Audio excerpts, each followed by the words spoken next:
Well, hello everybody. It's Pearlo Wisdom time. My NHL Pearls of Wisdom flavor. And I'm on my own today.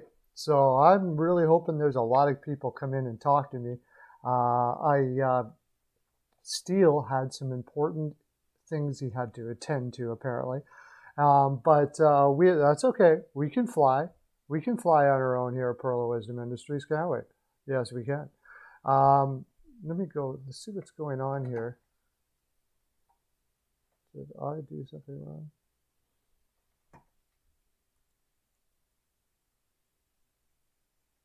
Why do I got two of me going on here?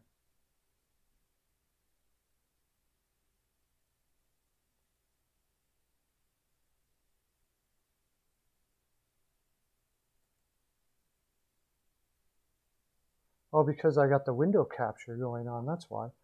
So let's go like this and then go like that. There we go. Now we got what we're going to be doing today is we are going to be checking out last night's games.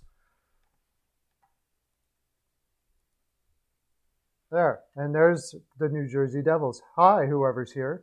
Welcome to the live. We're going to be talking about last night's games. Very interesting. I got the opportunity to watch it all because as people are known about me is that I watch all the games a lot. I watch a divorce-worthy amount of hockey, as they like to say. What's going on? Why is that happening? Okay, that's why. All right, so let's get into it. I'm just figuring out how to do all of this stuff, so be careful, be mindful of that. There we go. Okay, we got the New Jersey Devils and the New York Rangers. By the way, I'm doing this every day between the hours of 12 and 2 Eastern. You can come in and peruse, leave whenever you want. That's why we do it live. And I love to have you converse in the comment section there. I'm going to bring it up on my phone because I can't see it while I'm doing this, and I want to be able to see it.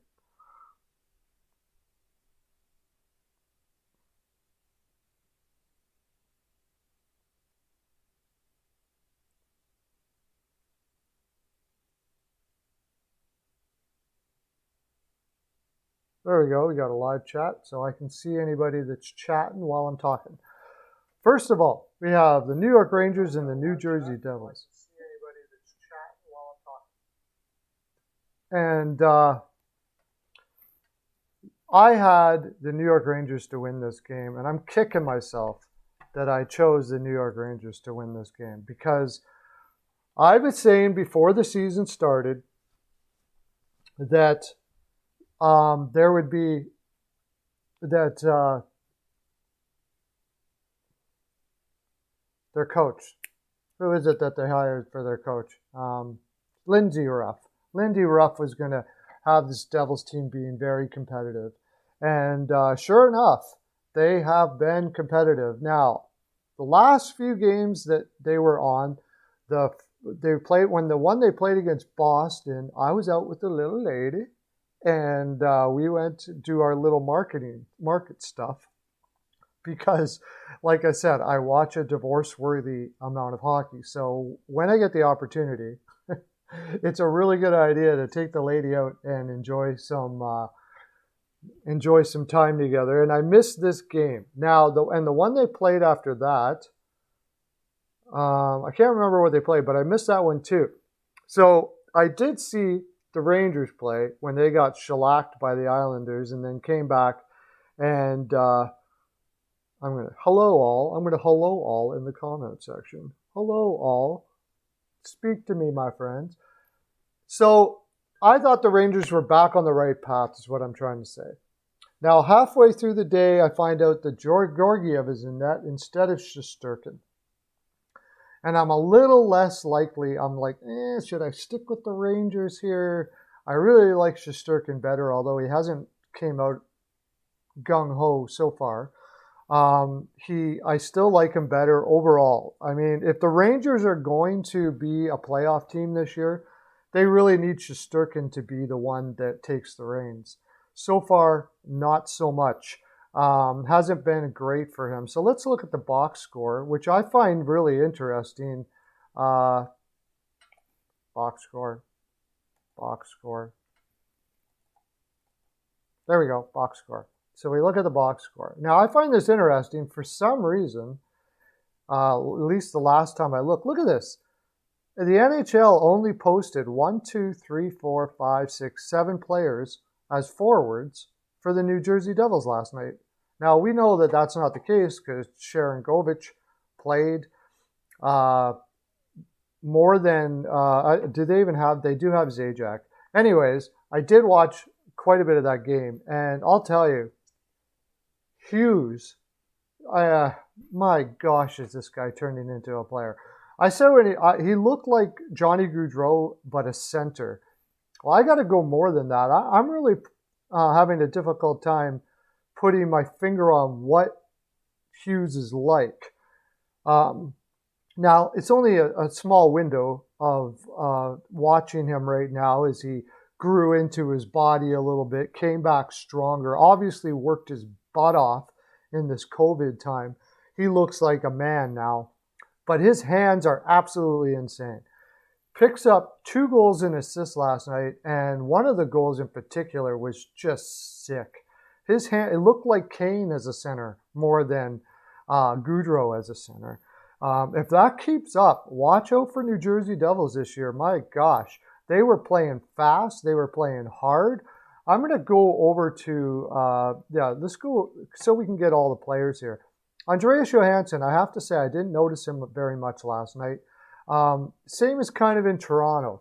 The good thing about it is they're playing him in a kind of support role, which is really what's best for him. Also, Jesper Boquist kind of needs to step it up. But the thing is, New Jersey is playing a team game, and already with their new coach. So it's looking really good for them right now. PK Subban has a fire under his butt. And what I like about what Lindy Ruff is doing with PK Subban, and we'll go back and check out the minutes that he's played, but he's played almost 30 minutes for 3 games in a row. So basically, Lindy Ruff has come in and said, PK, I know you had a bad year last year. I think it's possible that, but we know what you are, and we're going to play you knowing what you are. What you were is what you're going to be. And he certainly has come along and did that. Ryan Murray is actually playing some minutes. Ty Smith, wow, this kid has looked good. They're only playing him 12 minutes a night right now, but the 12 minutes that I see him out there, he looks really good. He looks fantastic. But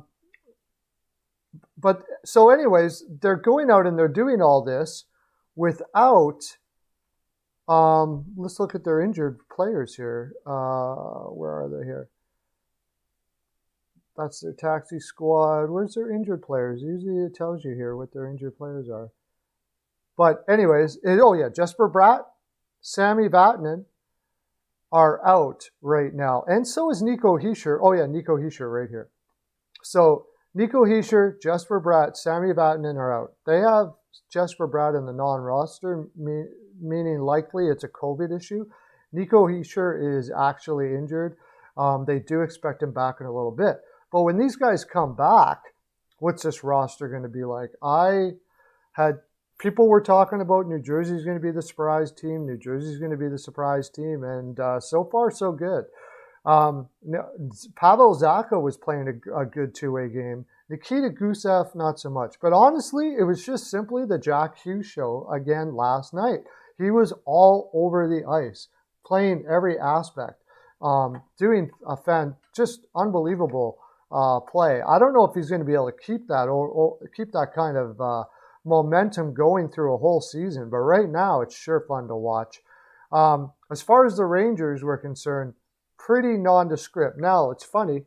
They have the Rangers here with all of their players that they played. So this must be just a glitch that happened with the NHL. Now, I didn't really notice anybody last night. Nobody really stuck up. One player, Brendan Lemieux, stood out last night. He played a fantastic game. But besides that, Zibanejad played well. Apparently, Zibanejad got injured. Now, New York Rangers did come back later in the game and give it a go. Philip Heidel came and scored in the third period and gave it a go. They did look better, but this New York Rangers team has got to be better getting out of the gate. Another good thing was Shesterkin stopped 8-8 after he took over for Georgiev, so he'll probably be in next time out. Trouba is still not reaching those heights that they were hoping for when they gave him an $8 million a year contract. Fox looked fantastic. And actually, Jack Johnson didn't play bad last night. 16 minutes a night for Jack Johnson. He hasn't played that many minutes for a while. Smith didn't play bad. Really, their defense as a whole, just their defense, not necessarily their whole team, but their defense played a lot better than the score suggests. Georgiev maybe could have had a couple of those. I think the Rangers will still be okay, but again, they outshot them 50-28. 50-28. I get the storyline again goes Blackwood for the New Jersey Devils too. He was playing absolutely fantastic again last night. He's been playing good every single game. Us in the Steel Flyers crew did mention in our pre-NHL season banter that watch out for Blackwood, and he is even going above all. He is doing fantastic. So New Jersey's getting their opportunities. The New York Rangers seem like they're holding their stick a little too tight right now. Want to mention Lafreniere did play 14 minutes last night. Played not bad. He's just getting his feet wet in the NHL. Give him some time. Kako is looking better too, although it's not coming up on the scoreboard right now. But overall, he's not looking that bad. So I think the Rangers will be okay.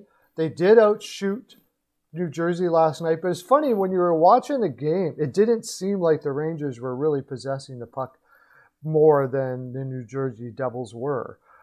It seemed like they were flying around pretty good, and a lot of the time the New York Rangers were having a difficult time with their speed. I don't think it's any kind of panic time for the Rangers or anything like that, but really coming out of the gate for them is very important. Is important right now. 1-2-0 to start the season for the Rangers. 2-0-1 for the Devils. Haven't actually lost a game in regulation. That being said, you don't want to be giving up 50 shots and having that keep on happening all the time. That's for sure. So we'll go to the Flyers and the Sabres because that was a really important game last night. After the Flyers took an absolute shellacking against the Sabres the night before, they come out the next night with Elliott in net, and still, I don't think, outplayed the Sabres. They pretty much got their opportunities. Travis Konechny already has 4 goals this year. I talked about him in the pregame or pre-NHL season and said, that's going to be their go-to guy this year probably. Watch for him to get somewhere in the area of 20 goals in 56 games on a 30-goal pace for an 82-game season. Nice to see Jacob Voracek score when, by the way, I am a Rangers fan, a Philadelphia Flyers fan. Don't let that thing on the bottom fool you. Although we are Flyers fans, steelflyers.com, the All Sports Network, it's all sports and all teams. Steel Flyers is the creator, and it started out as a Flyers website, but it's going everywhere now and growing big time. Jacob Voracek, Hayes played well with Couturier gone. I thought Hayes played well in the game before as well. He was one of the few Flyers that looked like he was playing in that game. Got a goal and assist again last night. Getting an opportunity on the top line, which is great. I think Hayes still has plenty of upside to his game. And giving this opportunity will probably be good for him and maybe good for the Philadelphia Flyers in the long run. because getting that kind of confidence into his offense with his already very good defense is good. Now there was talk of 2 players being injured last night for the Philadelphia Flyers. And I'm going to go look up at my Roto World here. We're going to look at Roto World. It's the best. There, I said it. Philip Myers got an undisclosed injury last night. But losing him for doesn't even tell you how long it would be. Just says he didn't return to the contest. So that we'll have to keep an eye on that and see what happens with the Philadelphia Flyers, because if we look at their depth chart, the Philadelphia Flyers can ill afford to lose any defenseman. And that was kind of our question mark going into the season with the Philadelphia Flyers, was what happens if they have some injuries? There we are, Philadelphia Flyers. We'll look up at their depth chart. No, we won't. We'll go back here again. I got to look up Philadelphia Flyers again. Depth chart. All right, there we go. Got it. Provorov, Sanheim, Gustafsson, Myers. Now, if Myers is injured for the next game or a significant amount of time, you're looking at Braun playing in your top 4. Or they may go into their taxi squad and give Nate Prosser a chance. See what I mean? Like Mark Friedman, he's been sitting waiting for a while. You could put him in there. But none of those guys are what you want to call top 4 guys. Gosh, Despear, is he still injured? COVID, he's in COVID protocol right now. So that's asking a lot for the top 4. And this was kind of our issue. I understand why they signed Justin Braun when Niskanen was injured. I thought it was a little rich, and maybe they could have found somebody more likely to be able to play that top 4 role. But they didn't, and they're going to have to go to Braun. Now, Braun has played top 4 minutes in his career, no doubt about that. It's just at 33, he's really not that top 4 guy anymore. And then who's going to take that spot? It's probably going to be Friedman. And you're looking weak on D all of a sudden. Looking fairly weak on D all of a sudden. So we'll keep an eye on that, because losing Philip Myers would be very big for them. Morgan Frost also apparently had some sort of injury last night too. Now, if Morgan Frost is out and Couturier is out, Patrick Nolan's going to be getting huge minutes all of a sudden. A guy who didn't play at all last year. Scott Lawton moves up, and then you're kind of sucking wind trying to find somebody to put in there. Probably Connor Bunneman's going to have to step up. But this is the way the NHL is going to be this year.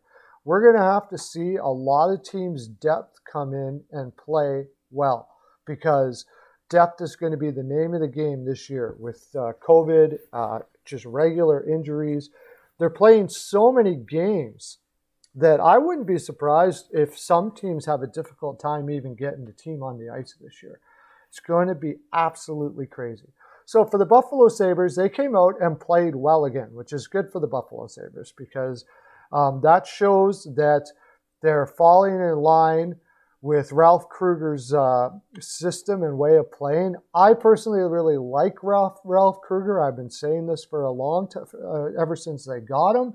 However, it really hasn't shown up on the stat sheet right now for Buffalo. I think in the long term, it will be fine. Hall looked fine. Eichel looked good. All the way down the lineup, Lazar is taking a big step up. Lazar's had a little bit of a difficult time. He was drafted, I believe, by the Ottawa Senators. Correct me if I'm wrong. Had a difficult time making the lineup early on in his career. He was a first round pick too. A lot of people forget that. But he's finding his way here in Buffalo and looking pretty darn good, at least in a 4th line role. Jeff Skinner is still being the Jeff Skinner that sits in the perimeter.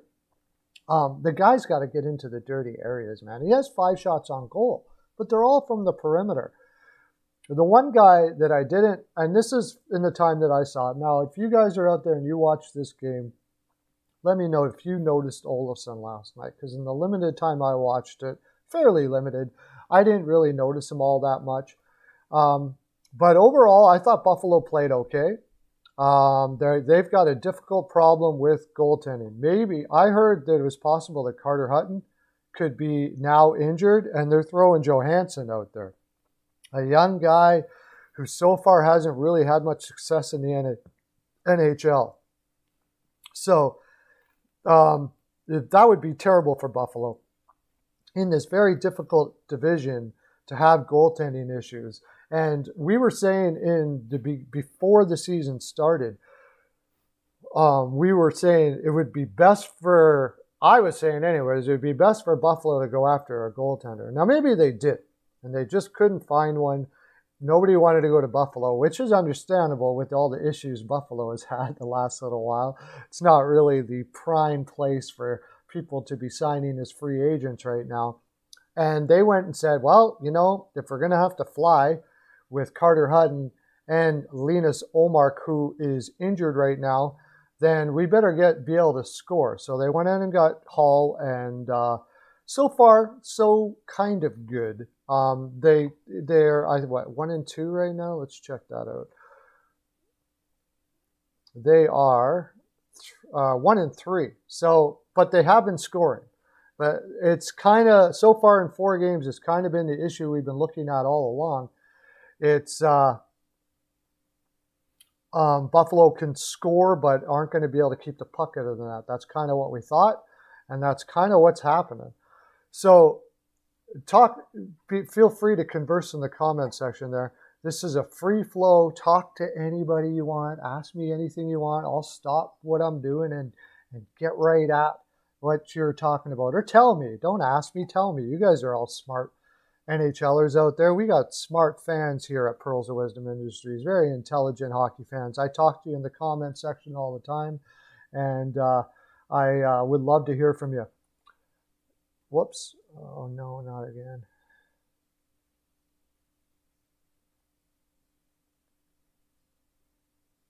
I lost my live. Okay, I lost it. I got it back again. So let's get back to the Philadelphia Flyers. Okay. So for the Philadelphia Flyers moving forward, what I saw from them is they got to just be far more aggressive. And this is the thing. Philadelphia Flyers. Oh, by the way, Oscar Lindblom. He looks good for a guy who didn't play last year, but you're going to have to give him a little bit of time, it looks like. It is not what you call hitting it out of the park right now, it looks like. It is not. So Philadelphia Flyers are going to have to play a much more aggressive game than what I've seen from them so far if they're going to be able to make it in that East Division. The East Division is just stacked. We all know that. And if you're not playing aggressive, as the New Jersey Devils showed, the New Jersey Devils got a lot of shots against them last night, but they played an aggressive game. They stuck to their game, and that's the way they're going to have to play with Gusev and those guys in the lineup. Let's go to our next game now. Chicago Blackhawks and the Florida Panthers. I had the Panthers to win this in regulation, if you can believe that.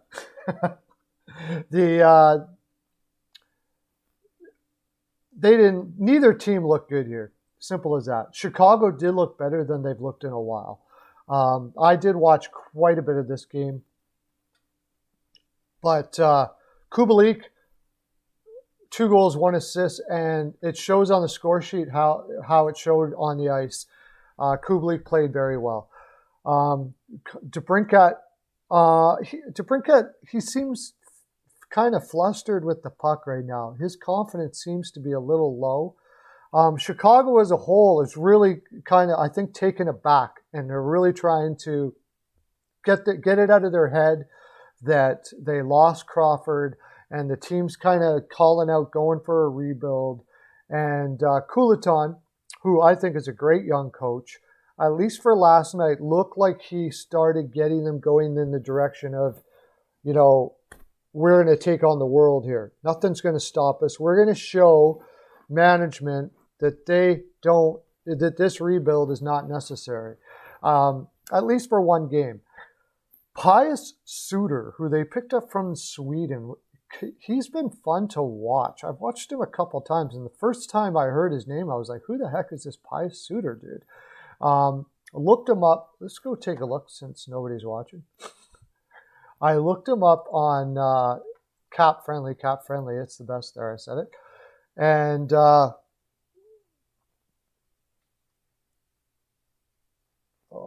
think Chicago's up here now. Yeah.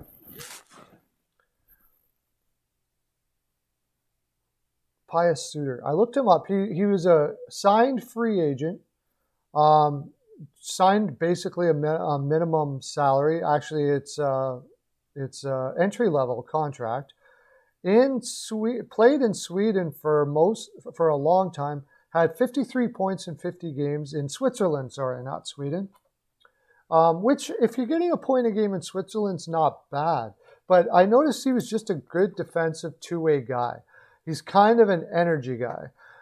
Can fill in holes up and down your lineup, and nice little pickup for an entry-level contract. They got so many rookies like Brandon Hagel, didn't really notice him much last night. Philipp Kurashev, looks like he's got a good shot. Has a little difficult time with the speed trying to get into the areas right now. But this is a Chicago team that has come out and said they're rebuilding, and they're trying to build with whatever they have. They're trying to see their young players play. As far as their defense is concerned, against Florida, it played not bad last night, but as a whole, I think they're going to struggle. Nikita Zadorov, big acquisition that they got from Colorado. The thing is, he plays such a simple game, and it's not really all that effective unless it's in a 5-6 role. They're trying to play him a little high in the lineup, and it's working about as good as anybody would say. He's played 23 minutes last night. Connor Murphy played 28 minutes. Boquist played 12. Ian Mitchell played 14, the two young guys in DeHaan. That is a lot of minutes for Zadorov to be playing. I don't know when the last time. He probably was in the KHL the last time he pulled 23 minutes. Also, Lankinen had a rough go last night. I would say that if Chicago, and we'll be saying this a lot, if Chicago had better goaltending last night, they probably would have won that game, because we'll get down to Florida here. Florida did not look as good as they did in the first game against Chicago. It looked like a team that was disjointed. Passes were being missed. There were some kind of selfish plays being made, and that usually happens. They don't mean to be selfish, but when things aren't going the way you want and you're not sure where your man's going to be when you want to pass the puck and all of that, and these are all new lines for Florida, so they're just trying to figure things out. And what happens is you end up shooting from areas where you really shouldn't, and that's what it looked like last night. I do got to say that that whatever they did with Yandel there, where they basically said, we're not going to be able to use you this year until like the very last second. Apparently, the rumor mill, I don't know, that it's strictly a rumor, but it could make sense. So the only reason why I'm bringing it up as a rumor is that they were looking to trade him, and he has a no trade clause, and he wouldn't accept the trade. So they tried to pressure him by saying, well, we're not going to use you this year. He would have had his consecutive playing streak broken had they done that. And in the last second, they said, okay, come back, which is probably good for the team, because I think team morale would have been pretty crappy if they would have did that to Yandel. Pretty big in the room, apparently. People just love him there in Florida. Ekblad looked good. Strollman, he's looking a little old, honestly. They signed him to a 3 or 4 year contract not too long ago, and he looked a little old. Let's go look at the Florida Panthers and some of the moves they made and where they're heading. I like to look at the depth chart and see how they had some funny. There's another thing. Carter Verhaeghe came from Tampa Bay last year, and apparently he was number one last year in takeaways in the offensive zone. Hence the reason why they're trying him out on the top line here. He had a great goal yesterday. He played. You noticed him the whole game, playing with Barkov. He doesn't really have a lot of offensive creativity, but he did strip the puck quite a bit. He's good at getting the puck out of the corners and bringing it out to guys like Barkov and Duclair, who are on their line. Now, the Huberdeau, Wenberg, Hornqvist line. Hornqvist, by the way, looks like he's got new life in Florida. He really was noticeable last night and played well. Alexander Wenberg, who they picked up from Columbus, kind of looked like he did in Columbus. The perimeter, pass the puck the best you can. I'm not really sure I liked this line last night. Huberdeau is a passing left winger. Wenberg is a passing left winger. And Patrick Hornqvist isn't really known for his one-timer off the rush or off the half board. So I'm not sure where they're going with that line. But they want to try Verhaeghe up there, and it doesn't really make much sense to put Huberdeau on the left wing. So it's almost like they don't have a choice. You could put Bertrano up there, who is a shoot-first guy, and I've always wanted to see him get more of a chance up there in the top wings. But with Huberdeau and with them using Verhaeghe on the top line, they really can't. Eetu Luostarinen, he's getting his feet wet in the NHL, and you can tell. This line looks like it could be a good line somewhere down the road, but not so much right now. And then Hinostroza, Achari, and Brett Connolly again finds himself on the fourth line. It seems like everywhere he goes, he ends up, like when he was in Washington, went to the fourth line. Boston, they try him up on the higher lines. He looks like he can score some goals. But the thing with Brett Connolly is he's got to have the puck on his stick, beat somebody out wide and shoot. It's the kind of game he has, which is more of a fourth line game. So I understand. He always ends up going down there, and it looks like he's just going to keep on being a fourth line guy for every team he plays for. I guess we can't talk about the Florida Panthers without talking about Bobrovsky. And Bobrovsky coming off the injury reserve and playing last night. And Bobrovsky actually had a pretty darn good game last night, which is a sigh of relief for this Florida team, paying him $10 million for the next 8 years. I can just imagine.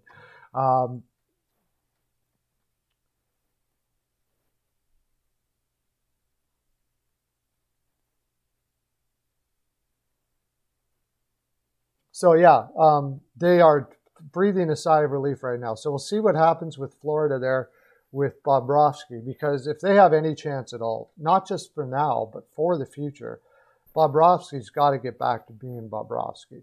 Now, they went out and got some guys that were supposed to help him on the defensive end.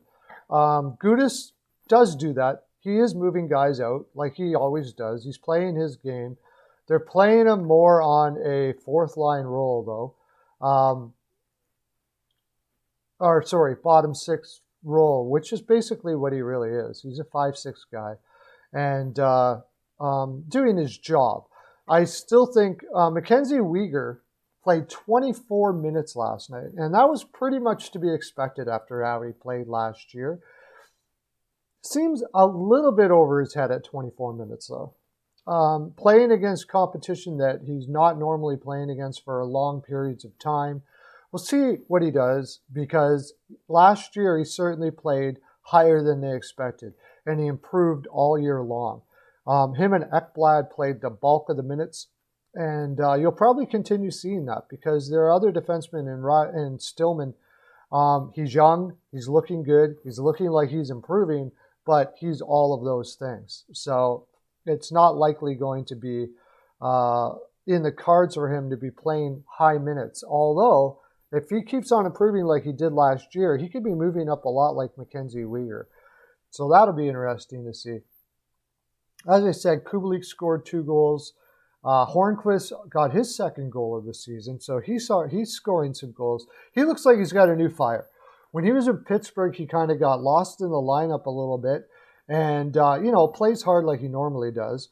Wants to prove that he can still be a top six. Hey, Kevin Sterling, how are you doing, my friend? Welcome to the chat. Love to have you.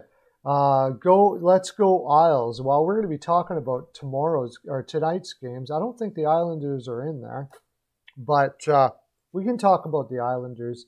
Kevin, what do you want to talk about? Since you're there, you're the only one in the chat right now.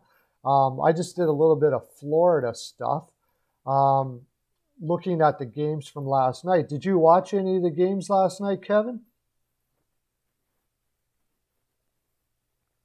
Kevin Sterling, everybody, one of the great followers of Steel Flyers Network, and John from Off the Wall Hockey. Which one was a great game? The Washington-Pittsburgh game? Do you want to go to that one? Let's go to that one. Because were you watching the Washington-Pittsburgh game with John from Off the Wall Hockey? Because I was listening to that while I was watching the game. John from Off the Wall Hockey is fantastic. Let's go to that one, shall we? Why not? Go to that right now. We can go to any game you want. It's free flow. In fact, it was next anyways. So, Washington versus Pittsburgh. Yeah, you were watching that game. Who did you notice the most from that game last night? Again, I didn't actually watch it as much as I listened to it.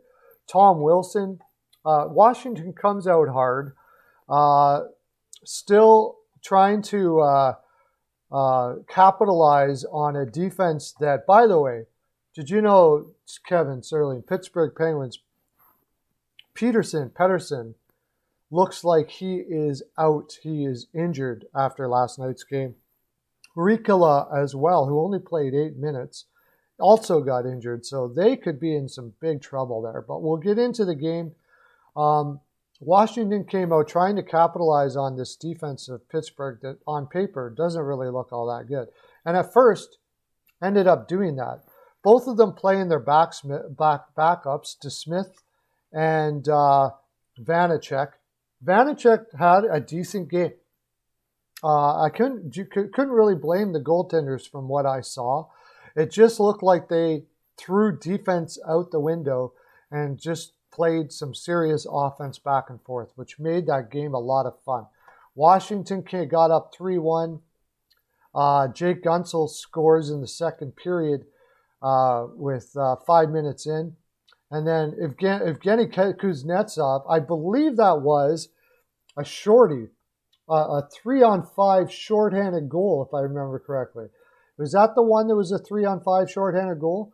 But with Sprong on the ice, of all people, putting Sprong on the ice, good for him that they happened to play him. He played 12 minutes last night. Sprong started in Pittsburgh, actually. It's probably why they played him. Give him figuring he's going to have a little bit of jump playing against the team that drafted him. If the Pittsburgh Penguins drafted him in the first round, ended up trading him to Anaheim, and then he ends up went to Europe for a while. Washington gave him another shot this year, and he got an assist last night, so that probably felt pretty good for him. Kuzi had a really nice move there on the breakaway and got an assist from Brana. Then Pittsburgh didn't give up, and that is really a big thing this year with Pittsburgh because I think they're going to be playing a lot of high-scoring games. And they didn't give up, came back in the third. Teddy Bluger, or was it Teddy Bluger that scored that shorty? No, that's right. It was Teddy Bluger. It wasn't Kuznetsov. It was Teddy Bluger. It was a down 2 players, 3-on-5 power play for the Washington Capitals. Teddy Bluger strips it, goes down on a breakaway and scores. And then Malkin on the power play ties it up with a couple minutes left in the third. Go into overtime, and then who, of course, it is, Sid the Kid in overtime with a beautiful play. This meant a lot for the Pittsburgh Penguins. They needed this game hard. Now, I mentioned before, I didn't put a play on here for Washington because they were tired. They had played more than the Pittsburgh Penguins. And quite simply, tired teams in this parity, I've mentioned it several times before with the parity in the league, it gives the advantage to any other team that any team is playing. And I think Washington kind of pooched out at the end of the game a little bit. But Pittsburgh goes to 2-2 now, going off. And I think, are they playing Washington again? I'd have to bring up my...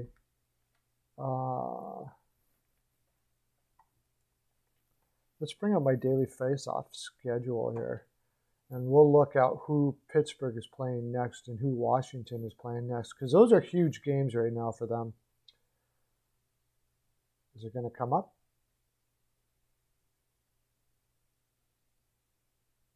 Waiting. It doesn't look like it's going to come up here.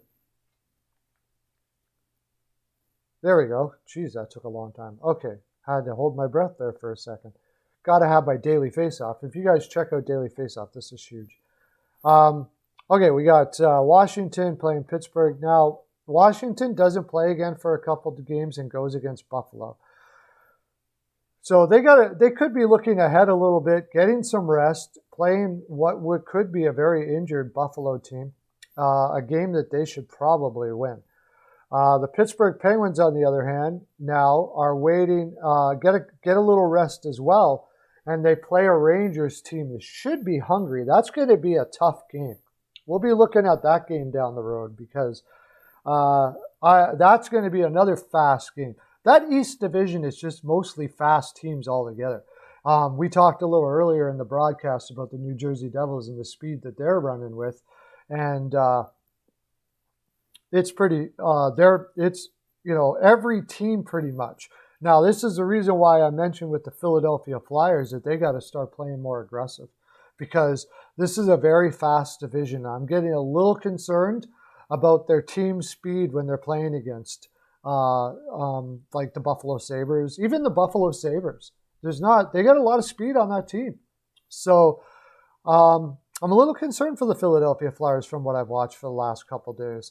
What are they going to do against the Washington Capitals when they go up against them and start playing with the speed and size that they have? They did well against the Pittsburgh Penguins the first time that they played against them. They seemed to line up pretty well with them at that time, but Pittsburgh did have their legs going a little more this game. They looked like they had a little bit of rust, and the rust seems to be wearing off a little bit. So, interesting division indeed. Hard to peg right now. I'm still thinking Washington's going to end up on top of that division. But as we were just mentioned, this is going to be one of the most interesting seasons we've seen. We're seeing a lot of injuries already crop up after a couple games. We're seeing COVID situation happening because the Carolina game wasn't played last night. Carolina and the Nashville Predators. And there's talk that they might not play for a bit now. So how much of that is going to happen, we will have to see. Kevin, what more? Who did you like in last night's game? Throw me somebody out there that you liked because you probably actually watched the game a lot more than me. I like to listen to John's broadcast, and by the way, Zdeno Chara is playing fantastic for a 43-year-old for the Washington Capitals too. That was a huge acquisition for them. They got him playing 18 minutes last night. Jensen has some new life for the Washington Capitals. I know that a guy that I know, E-Money, who follows the Washington Capitals quite a bit. Both goaltenders did look shaky. Vanacek and DeSmith are both played in the AHL last year. It's kind of to be expected that the thing was that Vanacek did play very well his first game out, but last night he did look shaky. DeSmith looked shaky. Kind of what we were expected. This is the reason why goaltending is so important this year, isn't it? there was a goaltender I saw on the injury board here. Let's go to the injury board. That just got hurt as well for another team. That is going to make it very difficult for them. Look what's happened with the Edmonton Oilers with Mike Smith. Mike Smith is out, and poor Koskinen's playing every single. That's who it was. Pavel Francouz is out with a lower body injury. Now, Grubauer has been doing the bulk of the work here, but they don't really have much. In Colorado, really doesn't have much. They have Werner, a young goaltender with not much experience, and if they got to play him too much, they could be in trouble. But from what I heard and what I saw, the goaltenders did look shaky, did look a little bit, especially in big contests where you got. I think the last game Washington played Buffalo. Not really as much of a rivalry in yet, Washington and Buffalo, but this is a lot of a rivalry. Many players on Washington played, like Justin Schultz, who got to play against his ex-team last night, fared fairly well. Played for that team, and it changes the energy when you got somebody on your team. It's a rivalry. It brings a lot of tension sometimes to the room, and these young goaltenders have to are learning to adjust to the different energies that happen before the game and stuff like that. I really should have thought to taken over on there last night, but I thought Washington's a tired team. Pittsburgh has been having trouble scoring, so that maybe that it was a very difficult one to choose. Now, one thing good about Pittsburgh getting the scoring going there is possibly that can be rectified now, and they can get on a roll. And their future games against the New York Rangers, they can start potting them. Because I really think that the New York Rangers are going to be really not happy with their loss against New Jersey Devils. They outshot them 50-25 or something like that.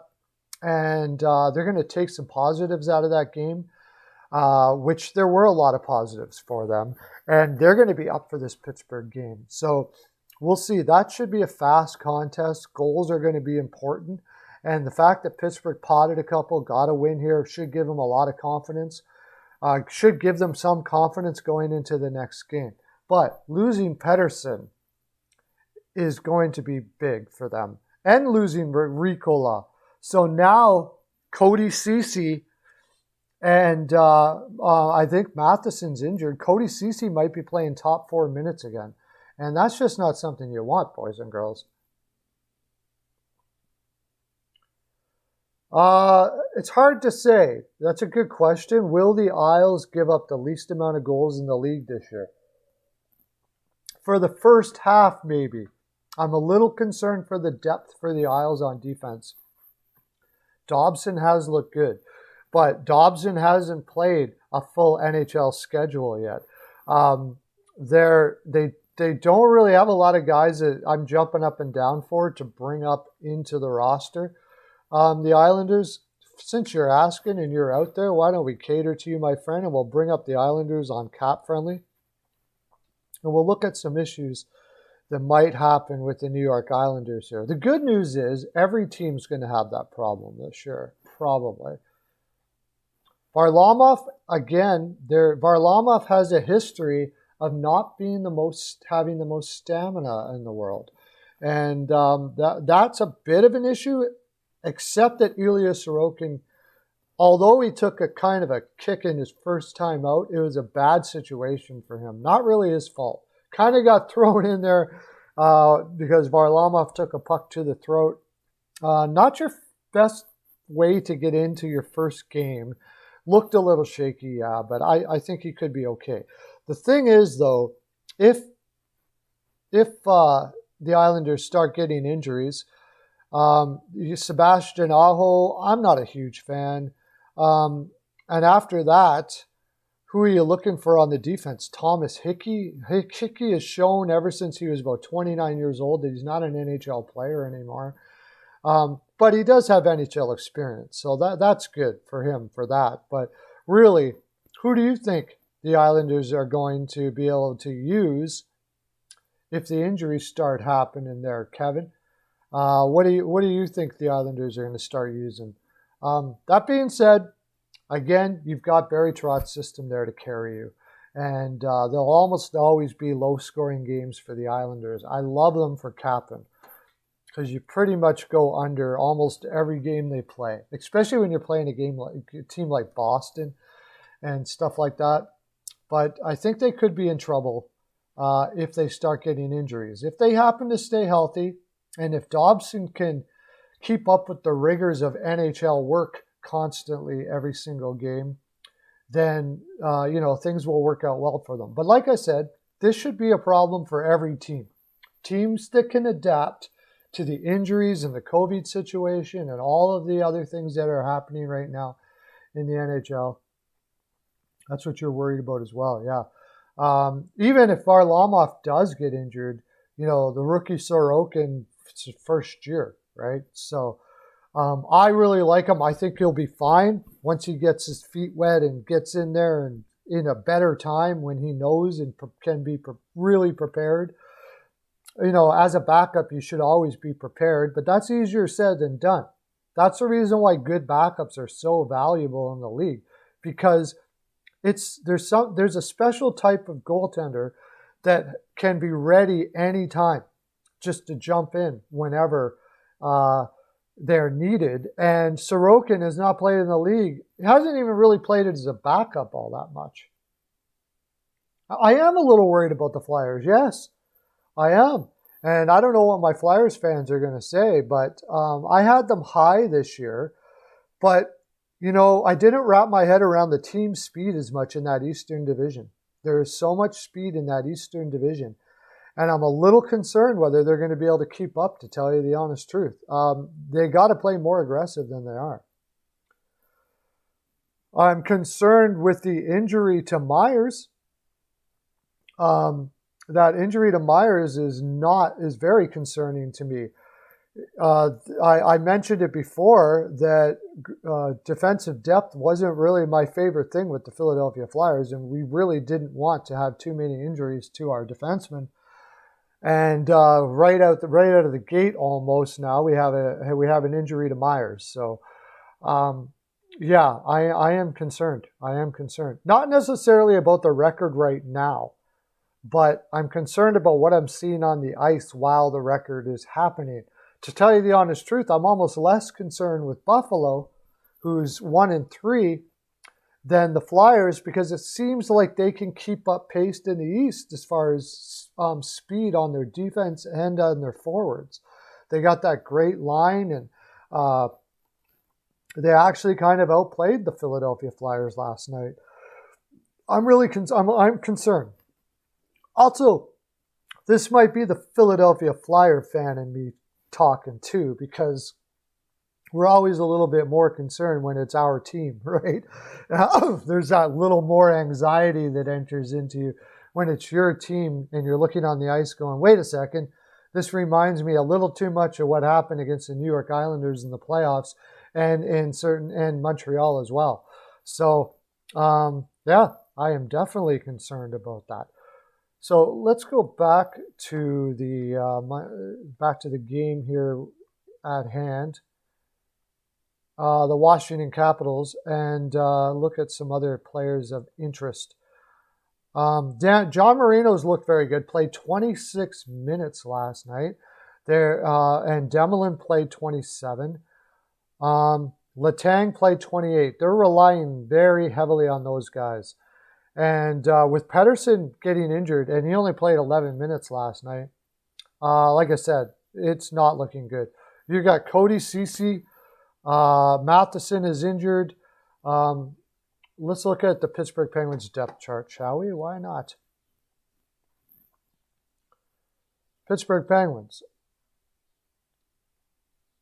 Chad Ruhwedel will play more, and Chad Ruhwedel is not going to hurt you so much.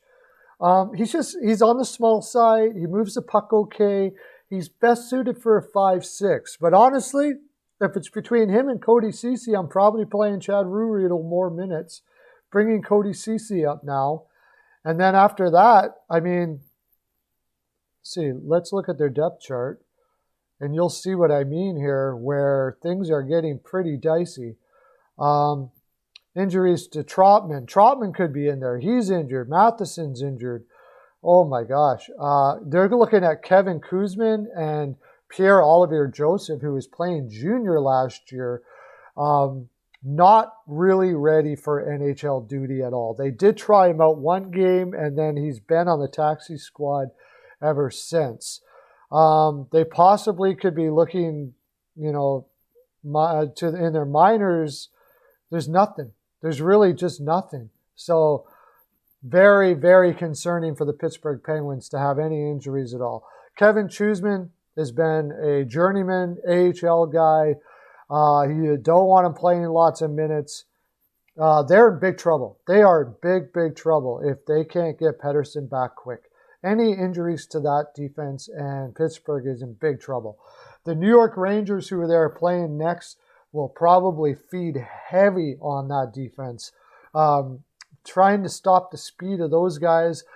Playing, Letang is not getting any younger for sure. He's 33 years old now. You really would like to be bringing down his minutes in this stage of his career, not bringing him up. And Brian Demelin can carry it, but over time, these guys are going to get really tired, and things are going to fall apart. Things are going to fall apart for Pittsburgh pretty quick. We start seeing injuries on their defense like that. It was a fun game last night. Definitely liked listening to John get excited. I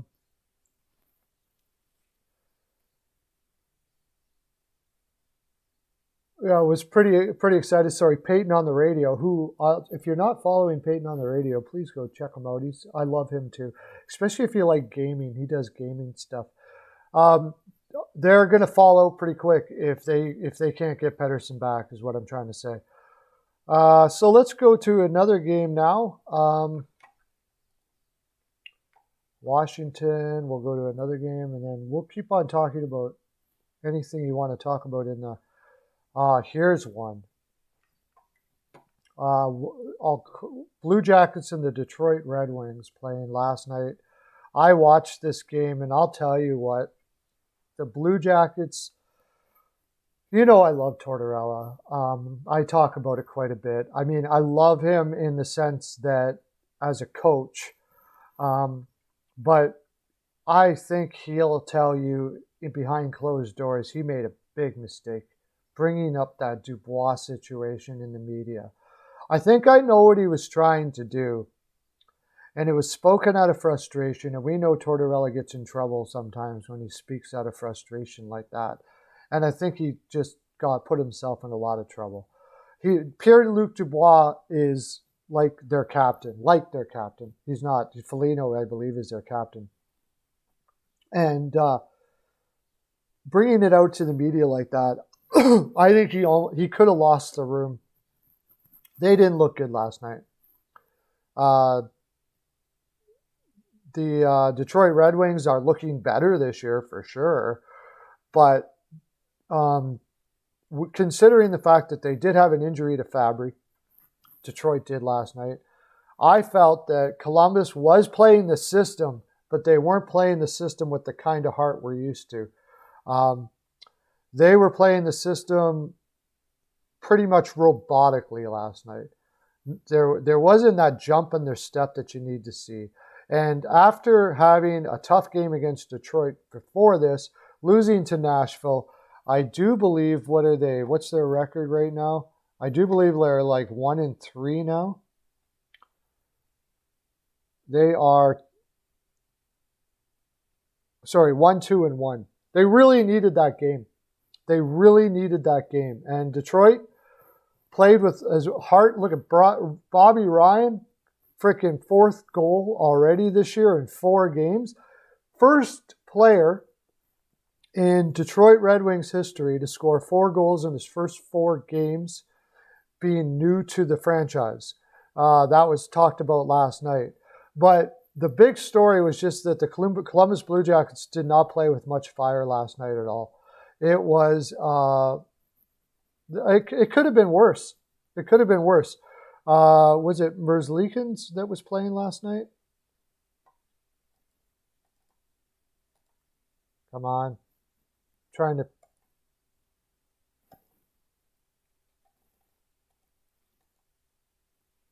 get the box score up here. Just wait.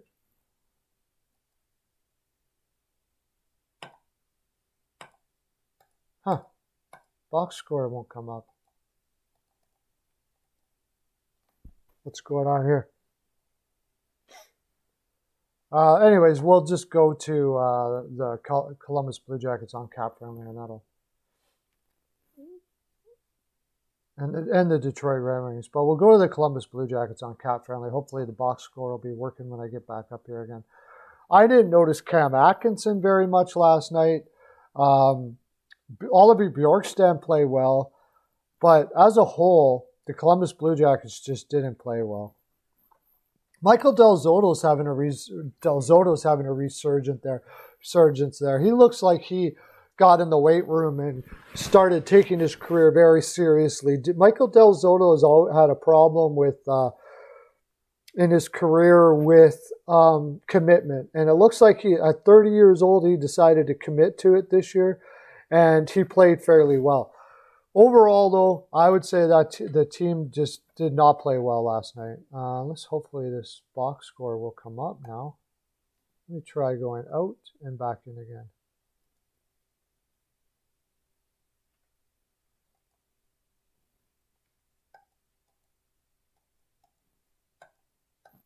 Huh, it won't come up. There we go. I got it. Okay, box score.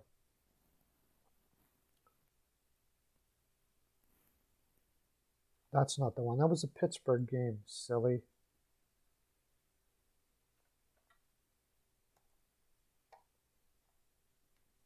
Box score. Perfect. Okay.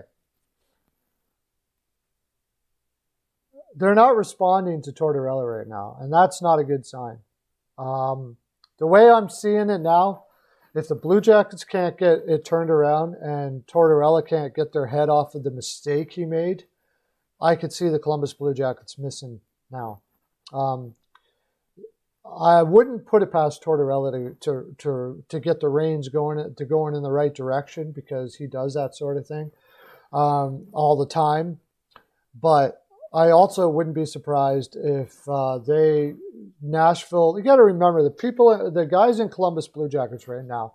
They lost Panarin, they lost Bobrovsky, and they handled that well. They gave it. They ended up making the playoffs last year, although just barely. Then Dubois comes out and says that he wants to go. Now, a lot of people will point the finger to Tortorella as the reason why this happened. But Panarin was wanting to go to New York all the way back when he was in Chicago. He was actually very honest about it. That's the reason why Chicago traded him to Columbus. However, now, I think these players are looking at, well, why did we go out and get Panarin then? If we knew we weren't going to be able to sign him, and now we've lost him, then Bobrovsky is looking for huge money, and they don't want to pay it. And I don't really blame them for that, for not paying $10 million a year to a goaltender in a small market. I get it. But from a player's perspective, these guys are going, how much more are we going to lose? And now Pierre-Luc Dubois is gone. And then you don't do yourself any favors, and certainly don't do any favors of keeping Pierre-Luc Dubois, because these players are probably trying to hold out hopes that Dubois will stay. And Tortorella goes out and does what he does in the media, and it's really showing on the ice now. The best players I'm seeing for them are Tessier. Boone Jenner had a really amazing had an amazing shot. Domi, to me, hasn't really been anything to write home about from the games that I've seen. Anthony Mantha pots his first one. Detroit's forwards looked, let's just say, better. They looked a lot better than they did last year. They're certainly not going to lose as many games as they did last year. They're playing better defensively. Having Grice there to help Bernier certainly seems to be helping out an awful lot. Tessier did score a goal. He scored 3. And he's probably their best player on the ice right now. Tessier, I would say, from what I saw. Todd Bertuzzi scores in overtime. Now, Columbus could have won that game still. They didn't get badly outshot or anything. It's just this Detroit team is a team you're supposed to be feeding on in this division, and they certainly didn't do that. I mentioned it yesterday that Columbus has really got to come out when I was talking to Steele, that Columbus has really got to come out and knock it out of the park in this game, and they didn't. Zadina wasn't as noticeable last night for Detroit. Rasmussen played very well in the 11 minutes he played. They're really hoping a lot for Rasmussen. They picked him in the first round, I want to say in 2016 or 17, and he was kind of a surprise pick. A big boy, though. Looks like he could be a third-line shutdown center, and I think that's what they're looking for out of him. Good to see that he's getting NHL minutes and not looking like he's out of place out there by any stretch of the imagination. Then, they got Tilly Filppula still there. Probably shouldn't be on an NHL roster.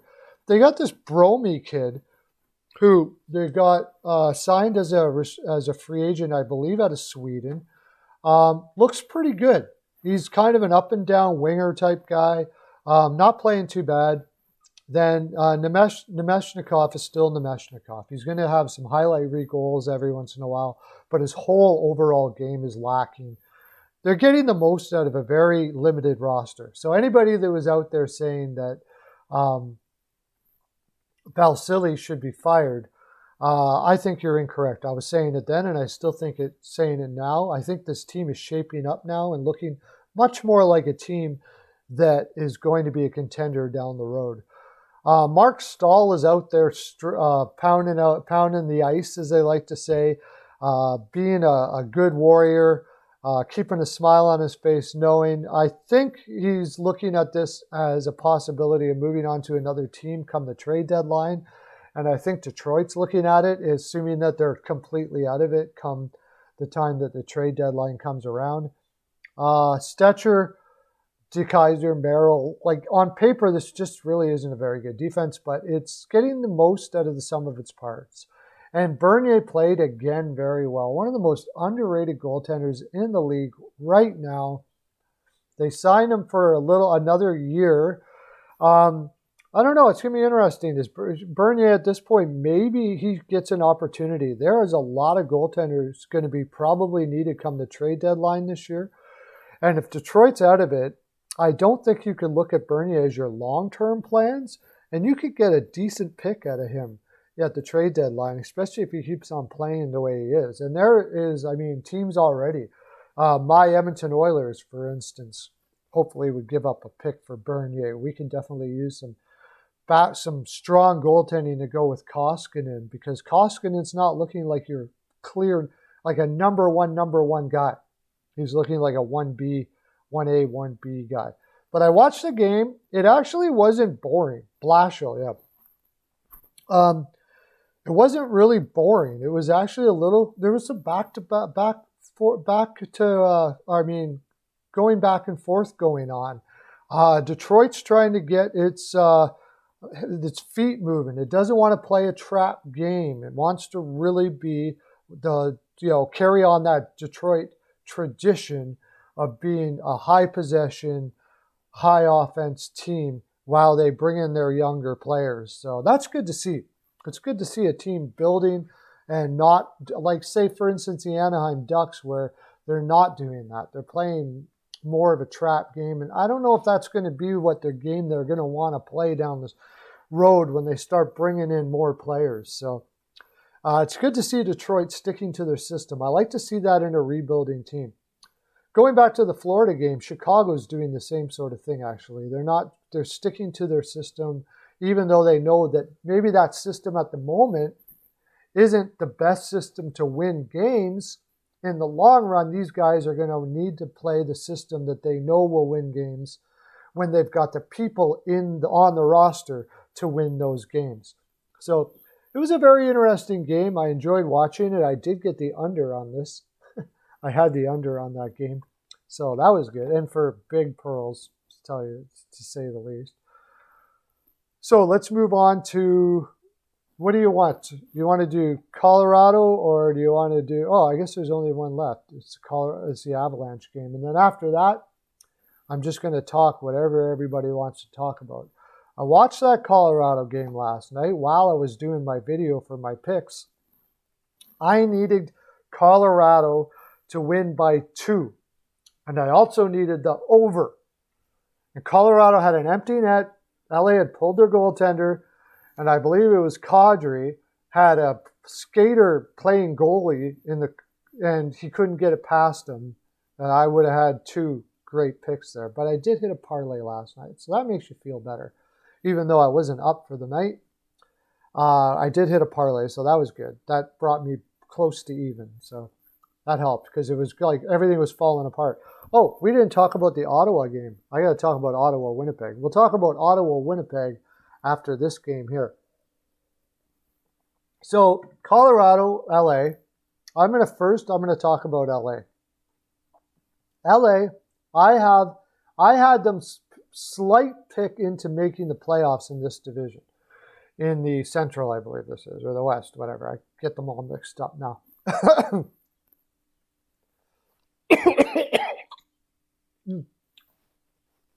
Excuse me.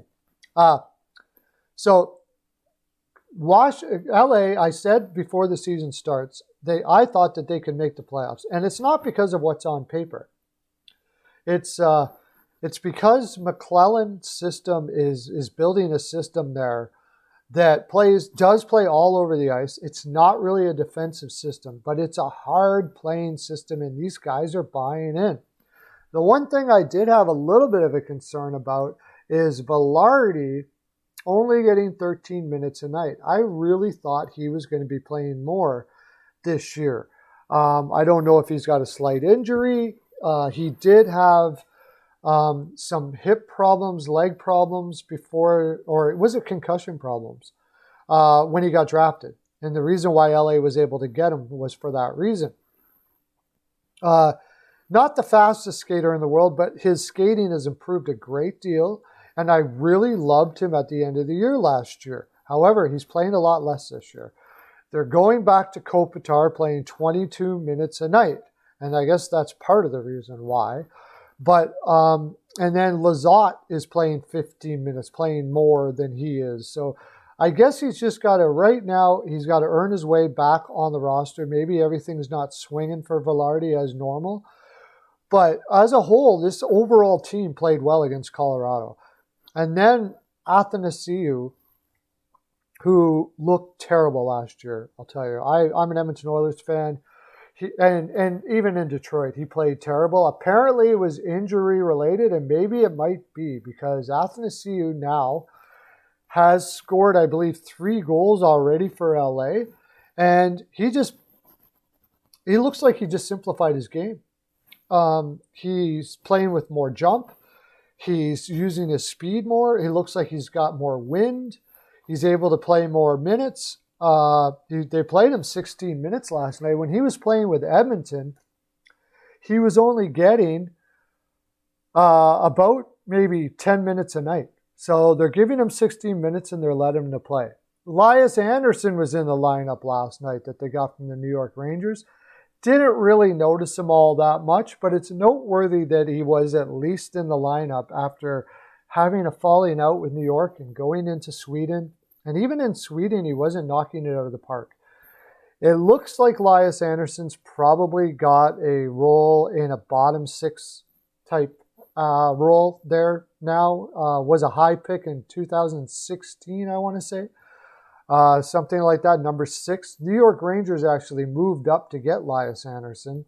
And he hasn't really hit it out of the park. He's still fairly young. He's got time to grow, but he looks like he's going to be a bottom 6 winger. They also had Grundstrom in the lineup, who they picked up from Toronto. I do believe in the Muzzin trade. And he was always supposed to be a bottom 6, but he did look fairly good, only in 5 minutes work, but he looked not too shabby.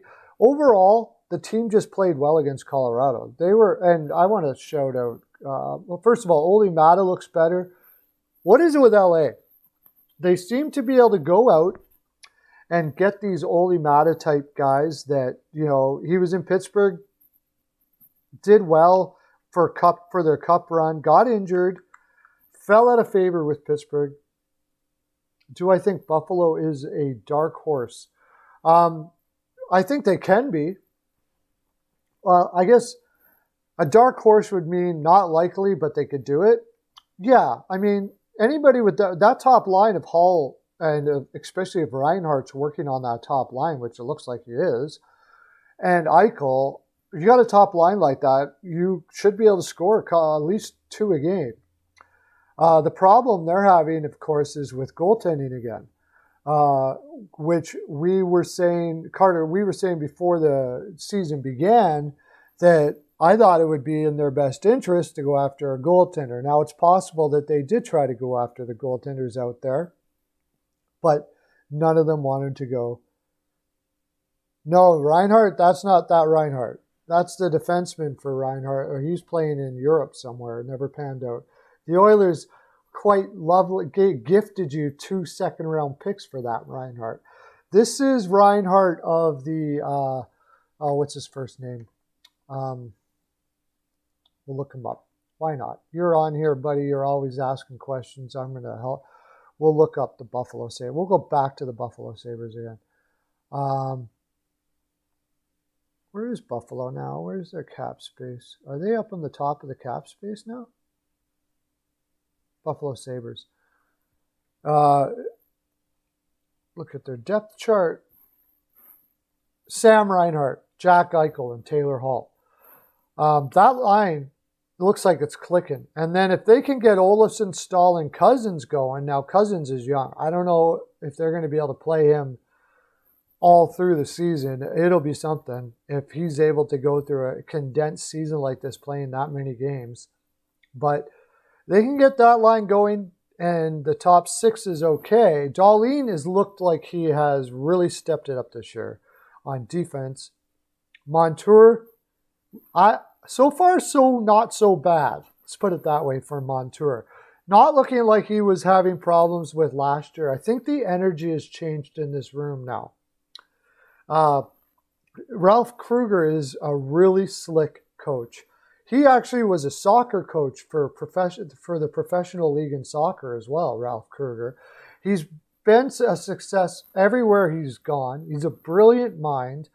And another guy that has been looking really, and this is something that they've needed huge, Rasmus Ristolainen seems to, so far, early in the season, has turned it around from what has been a difficult growth time for him. His growth has been sporadic, let's put it that way. He's had a difficult time getting the defense offense. Either he's on too much offense and not paying attention to defense. He has a tendency to be too aggressive in the defensive zone, putting himself out of position. But this year, it looks like he's starting to get it together. And if he can, and Montour can change his mental ways, because he has a tendency to cough up the puck and do all, and, coming over from Anaheim, Montour was really looked highly upon. I think they gave up quite a bit for him too, and I can't remember what it was. They were really looking highly upon him, and it would be a big boost if those two guys can start being what they ever expected them to be. Here they've got Yoki Haru playing right on the third right pair with Miller, and honestly, I think Yoki Haru should be playing higher than that. But, I mean, if Montour can fill in that gap, I think what they did is they put Montour with their best defensive defenseman in Dahlin, who is their best defenseman, period, to kind of give him a little bit of a cushion to be able to work on his game without worrying about his partner. Brandon, Jake McCabe, he is just a solid fourth-line guy, like not bad, 3-4 guy, still playing fairly well, can hit a lot. All of a sudden, this team can bring the pain with Ristolainen and McCabe. So it's possible, but the problem is, as we see here, until Linus Ullmark comes back, Carter Hart and Jonas Johansson is probably not going to get you there. And that's really the biggest problem with Buffalo. the defense still has issues in Toronto. There's no doubt about that. And I'm going to finish off these games, Kevin, and you stick around, and we'll talk about Toronto after this as well. So, anyways, I'll talk a little bit more about the Colorado Avalanche game. Colorado did take it to them on the ice. The shots don't really show that Colorado did play better than LA last night, but not significantly better than LA. LA did play the best that they possibly could. Burakovsky is injured now for Colorado, and that, they can probably compensate for that with Donskoy, and they have the depth, but it's not the best thing in the world. And I do believe there was a defenseman also. Let's go look at I was just looking at the injury, Roto Fantasy, Roto World, it's the best there, I said it. Colorado Avalanche, they just showed some injuries that popped up with them. Oh, no, it was Francouz. So that's concerning. But overall, they played pretty well yesterday. There was a lot of people I noticed. I thought Brendan Saad played well. I thought Kadri played well. Landeskog was his normal self. Overall, they played well. Devin Taves is working into that lineup very well. That's the thing you want to talk. You're an Islanders fan. It's kind of hard to watch Devin Taves still improving. They had to give up 2 seconds so they could free up some space to get Barzal signed. And tough loss. He does look good. Sam Girard looked absolutely fantastic. I think Sam Girard's going to have a career year this year. 4 assists already this year. So looking good for him there. McKinnon was playing his normal great self. I think Colorado is definitely going to run away with this division. They're not showing any signs of not. But I think LA is going to be a lot better than a lot of people think they are. Not to mention, Peterson was back for LA last night in goal, and he looked fantastic. Even though Colorado did score 3 goals on him on 21 shots, he stopped a lot of great shots and looked solid for his first game back after injuries. So, like I said, Kevin, we'll get back. So let's look at the other game here now. We got to look at, because Hurricanes Nashville, I'll just say quickly that they're talking now that Carolina might miss more games yet. They had 3 guys. They have 3 guys. Teravainen was one. I can't remember who. Trocheck was one on COVID. Got COVID. So, and they're not sure how many more might have COVID. So, this is going to be the narrative this year for the league, right? So teams are going to have to be dealing with a lot of controversy all the time, a lot of turmoil going on, and the teams that are able to overcome that are going to be the ones that win. So far, the teams that I've seen, we're going to talk about Toronto here after I finish talking about the games now. What are we going on for time here? Let's check that out real quick, because I can't see the time while I'm doing I still can't see the time. Well, it's 11:21, so I started at 10. Geez, we're almost at an hour and a half. Holy smokes. Okay. Let's get back. Jets versus Senators is next. Okay, I watched this game. I had the Senators to win this game. I thought and the Senators should have won this game. The Senators outplayed Winnipeg. They were winning all the way through. They were up 3-1. Winnipeg came back. Winnipeg played pretty gutsy. The reason why I had the Senators winning it is Winnipeg was playing 3 games in 4 nights, came off a hard loss against Toronto. We're out Laine. They were out DeMello and one other defenseman as well. They were already short on defense. If we look here, they were rolling Pionk, who played 25 minutes last night, Sami Niku, who just can't seem to get his feet there in the NHL. I don't know if the kid's going to make it or not. I really don't. Forbert's playing 23 minutes a night. That you just can't. That's just not something you want, boys and girls. Forbert playing 23 minutes a night. Morrissey playing 27. Logan Stanley, a kid, they just put him on the ice for 6 minutes with sheltered minutes because they know overall he's not ready to play. And Boyu played 20 minutes a night. And Brissois was in net, their backup. But he looked very good last night. I will give him that. He looked very good last night. But Ottawa was pretty much all over them, doing well. But here's the thing with Sports Geeks. How you doing, my friend? I'm just talking about the Ottawa game right now, but I'll talk about whatever you want in the bottom there. Kevin and I have been going back and forth, yammering with each other. So you tell me anything. We'll go back to the Philadelphia game if you want. But we'll talk about whatever you want. I'm glad you're good, buddy. Glad you're here.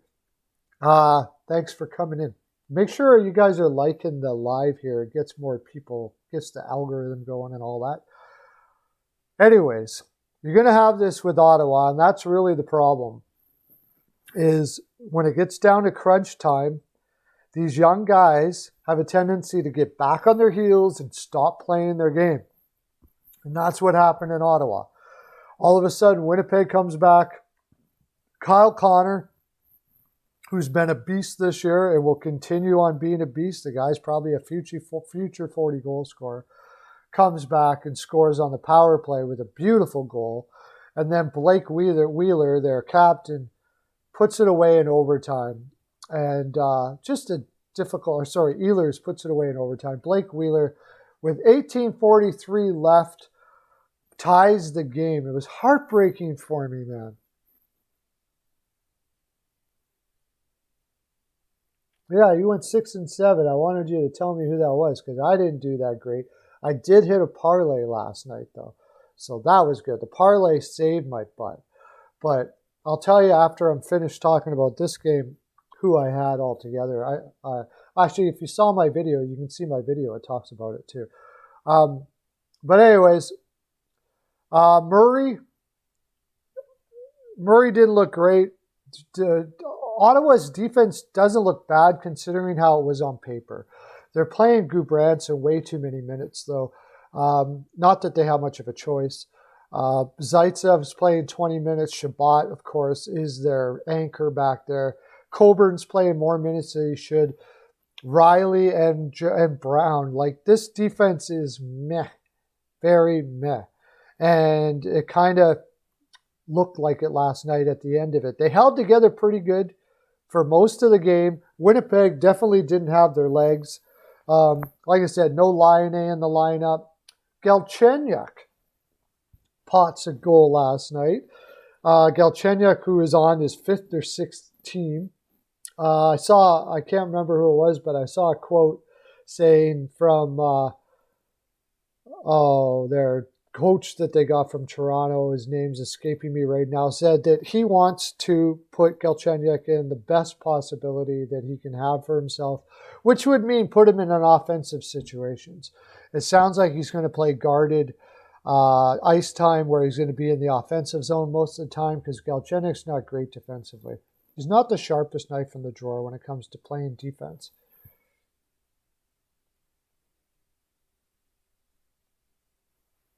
I don't know. I didn't think Flyers really outplayed Buffalo last night. They can still play better. They got to get Philadelphia. Okay, I'll get to it after I finish this. They got to get to the point where they're playing close to their top notch more often.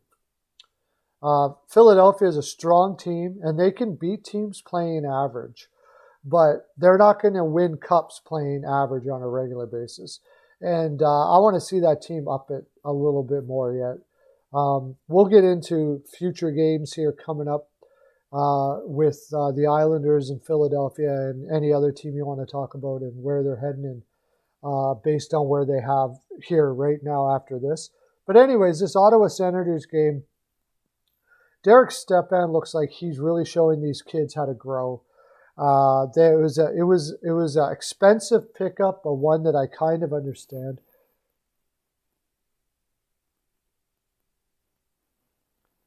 Yeah, TK is the freaking fire plug for the Philadelphia Flyers. Like, he is their go-to guy. I think he should be the captain of the team, honestly. I'm not in that room, but on the ice, he seems to be the one that is the spark for this club all the time. So Josh Norris had 6 shots, playing in a number one role as a 22 or 23-year-old. He looks good. And I'd like to see Nick Paul getting 60 minutes a game. A guy fought his way up through the minors, bowed his time, and finally found his niche in the NHL. Really nice to see. Austin Watson played limited minutes, had a little bit of almost like Bobby Ryan, went through a bit of rehab, and he's found a place there.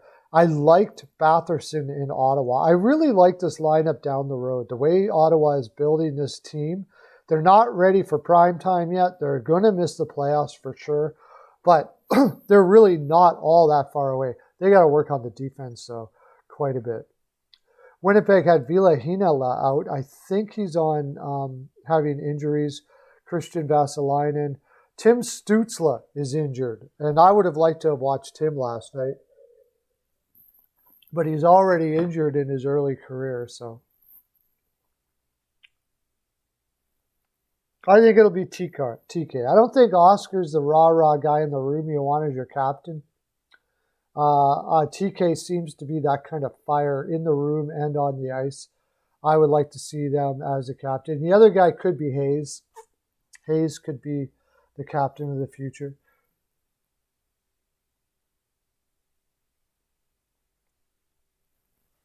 $160 lost 10 last game. What do you mean by that? So that's all the games we have. So we're going to go into NHL Weekly, and we're going to look at some future games from the people that are in here. Anybody that's coming in, please tell me what your team is. We're going to talk directly about your team. Just 1 second. If you can wait a second, I'm going to get some water real quick, and I'll be right back.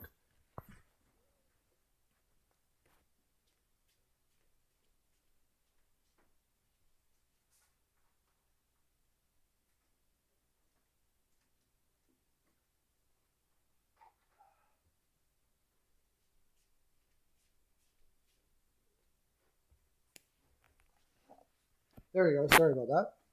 Now I'm back.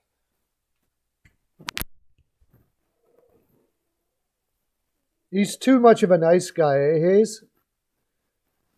The only other guy I could think of captain for Philadelphia, there's nobody on their defense really. Provorov maybe. Provorov, you could put Provorov there, but I like TK as captain. So let's look at Philadelphia. Okay, they played 2 games against Buffalo. Now, they got a day off, and they're playing. This is why this game with Buffalo is huge. This series, I would have liked to seen them take both, because they are playing 3 games in 4 nights against Boston coming up next. This is going to be a defensive juggernaut game. If Philadelphia has got to find their offense, continue with their offense against Boston coming up, because Boston's going to be a little bit rested, I think. Let's see. They played a lot of games themselves. Yeah, they're going to be rested. Boston's going to be a rested team, and Philadelphia is going to be on the tired side. So that is going to be very interesting. They're going to have to, at least they're not flying too far to get to the Boston arena. But I don't really like playing against a Boston team when I'm tired. This is going to be a huge game for Philly. Huge. If they can take this game in Boston right now, then they're going to be, look at this.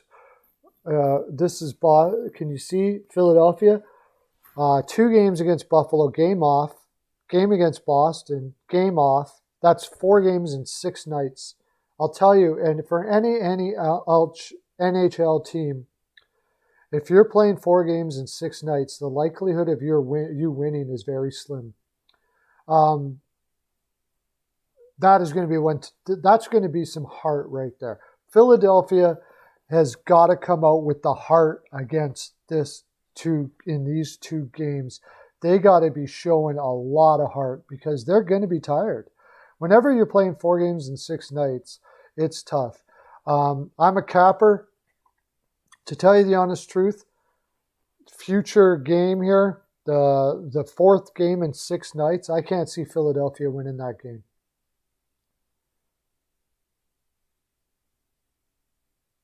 He gets Oscar Lindholm for prestige.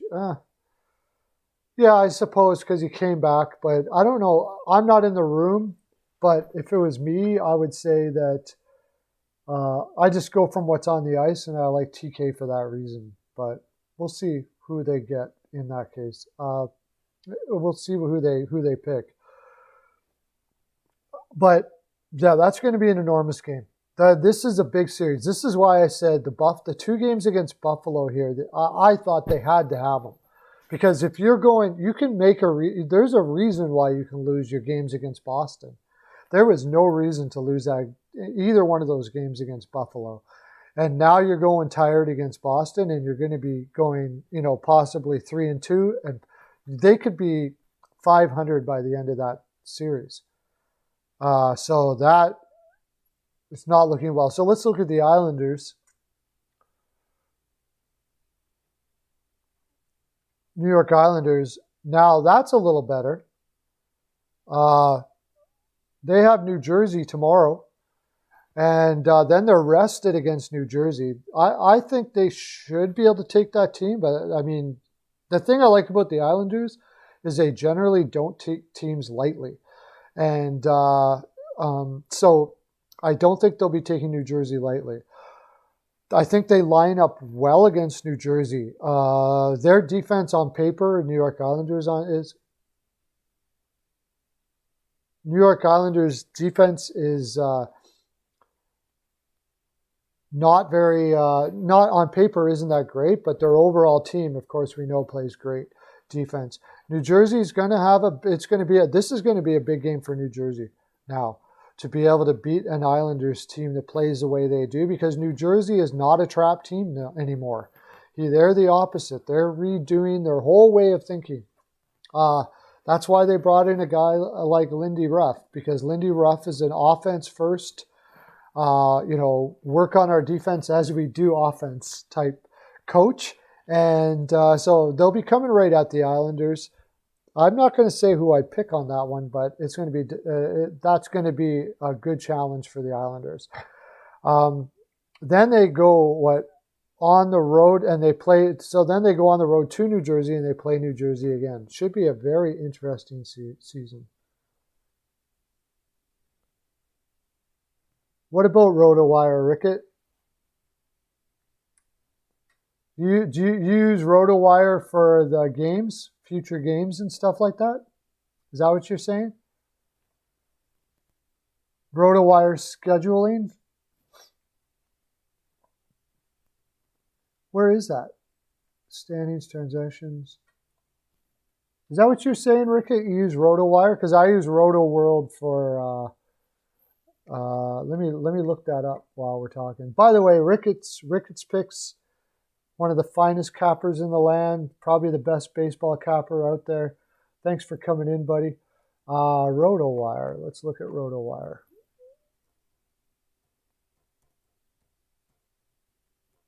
Go check out his channel as well. He's fantastic.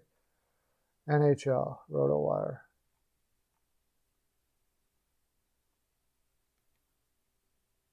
Lineups, depth charts. Hey, that's not a bad idea. You get everything all in one here. Injuries. Yeah, that's pretty good. I like that. Thanks for bringing that up.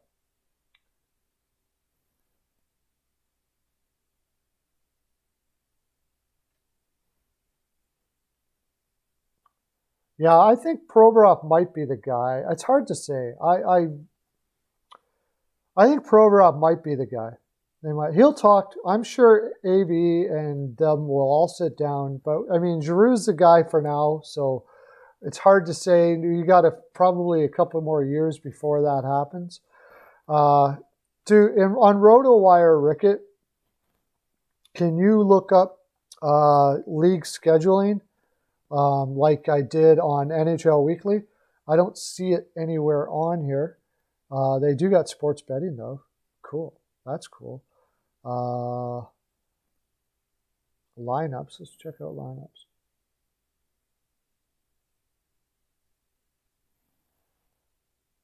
Yeah. Has there been any updates to who will be the goaltenders now? I'm going to check that out. I usually go to Left Wing Lock for that.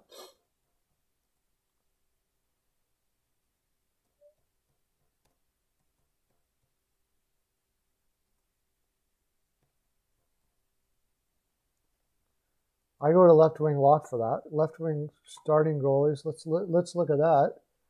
Any updates? Koskinen is likely again for the Edmonton Oilers. My gosh. Against Toronto. I know what you got for a pick there. Actually, it's a free pick, so we can talk about it. You got Toronto winning that. So I guess with the small people that are in here, I can talk about it too. I'm taking Toronto as well.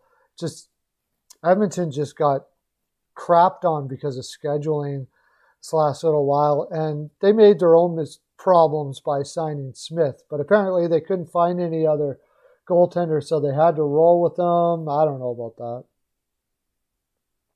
You don't like G? Sport Geeks? You don't like G? He's not my favorite either, to tell you the honest truth. Don't tell everybody, but he's not my favorite either. Jordan Binnington going again against Martin Jones.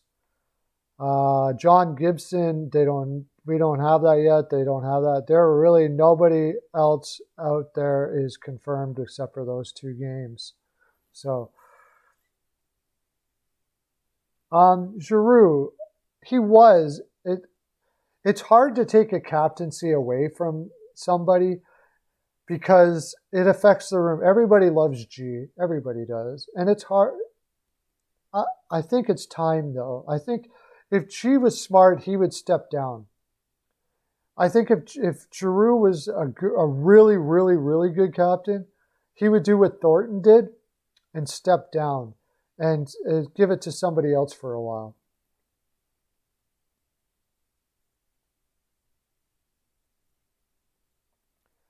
He doesn't have the offense he used to.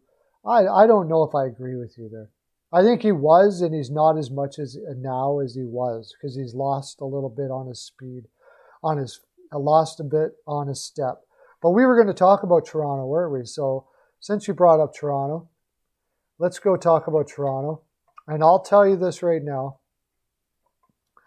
Toronto's game against Winnipeg, they were playing 4 games in 6 nights.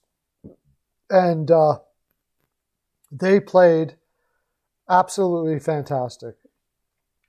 Actually, why don't we try it on Roto?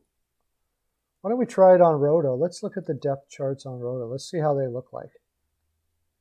Team. Let's see what they look like. Oh, okay. This is pretty cool. Just go down to... Can you just select a team somehow? Oh, yeah, Toronto. Just go here. Toronto. Let's see their depth chart. Oh, I got to be a subscriber. Oh, my. All right, whatever. I don't know why that is, but we'll go to Toronto on Cap Friendly. I like Cap Friendly because you can see the caps too. Where's Toronto? Oh, down here now. Their game against Winnipeg, they were playing 4 games in 6, and they dominated Winnipeg. And now I don't care what team you're going against. If you're in the NHL and you're playing 4 games in 6, yeah, I think he needs to step down as well. If you're playing 4 games in 6 and it doesn't matter who you're playing with, it should be tough. But they dominated Winnipeg and they look solid. You mentioned their defense. Yeah, I agree. I'm still not sold on their defense either in Toronto. Zach Bogosian is really not an answer. 5'6", he's been playing better. Justin Holl, I have kind of poo-pooed for a while, but I got to be honest with you, he is improving and he's looking better every game. That's pretty big for them right now. I don't think if they run into injury problems and Travis Dermott's got to play higher, they could really be in trouble. I just think when they're going up against the Oilers team, who is going to be still tired as heck, haven't shown much pushback within that tiredness, they're going to have a difficult time against Toronto because Toronto can outscore you even if their defense isn't running very well. They are going to be playing Anderson, which I don't know at this point so far, beginning of the year. Anderson hasn't looked super either. So, tough. But I've got to say, I really like the way Toronto has looked right now. The teams that can grind it through these 4 games and 6s, which everybody's going to have, and pick up a fair amount of points, which Toronto has, are going to be the ones that get to the top. And they are doing it so far. So you say Edmonton's going to win. I'm really surprised. 4-3 Edmonton. Okay, that's going to be interesting. I think Toronto's going to win that and possibly fairly handily, to tell you the honest truth. Let's go back to NHL Weekly and look up, see how much Toronto has played. That could be a factor as well. Yeah, see, they were playing 4 and 6, so now you may have a point because now they're playing 5 and 7 against the Oilers. They should be tired, but they didn't look tired against Winnipeg at all. That's the thing. And Edmonton went. This is the other thing you got to look at too, Sportsky, is Edmonton played at home 2 days ago. They had to fly to Toronto. And they're playing how many nights? That's 2. Oh, shoot. I didn't mean to do that. I meant to do... They are playing... I believe they're almost playing the same thing. But the thing is, Edmonton hasn't looked good while they were tired. They haven't looked good. And that's really a big problem. 1, 2, off, 3, off, 4, 5. 5, sorry, they're playing 6 in 8 nights. Edmonton shouldn't be as tired as Toronto. You may have a point there. You may have a point. It makes my selection maybe just a little bit less. But the difference is, though, of course, that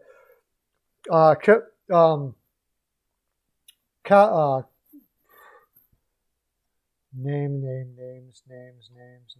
Koskinen has played every one of those games. That's really the big difference there. Koskinen has played every one of those games. So that's a lot to ask. At least Frederik Andersen's had some time off with Campbell. But Koskinen playing that many games, I don't think Koskinen's a true number 1 as it is. So for him to play every single game like this, I think it could be tough. And you could be right, though. It could be tighter than I was thinking it could be. It was going to be. Because 5 and 7 is a lot of games. But against Winnipeg, they looked absolutely fantastic. So I was blown away, honestly, how good they looked playing 4 games in 6 nights. I was really blown away. I guess that's the young legs there. They seem to be able to be okay. Most of them have been at home, too. That's the other thing. Most of their games at home. So that changes things a little bit. They're not traveling from one place to another and all that. Where, again, Edmonton has to travel from Edmonton to Montreal. So that's a big travel for one day, playing that many games, and you got to play a high-powered team like Toronto. I don't know. It's going to be tough.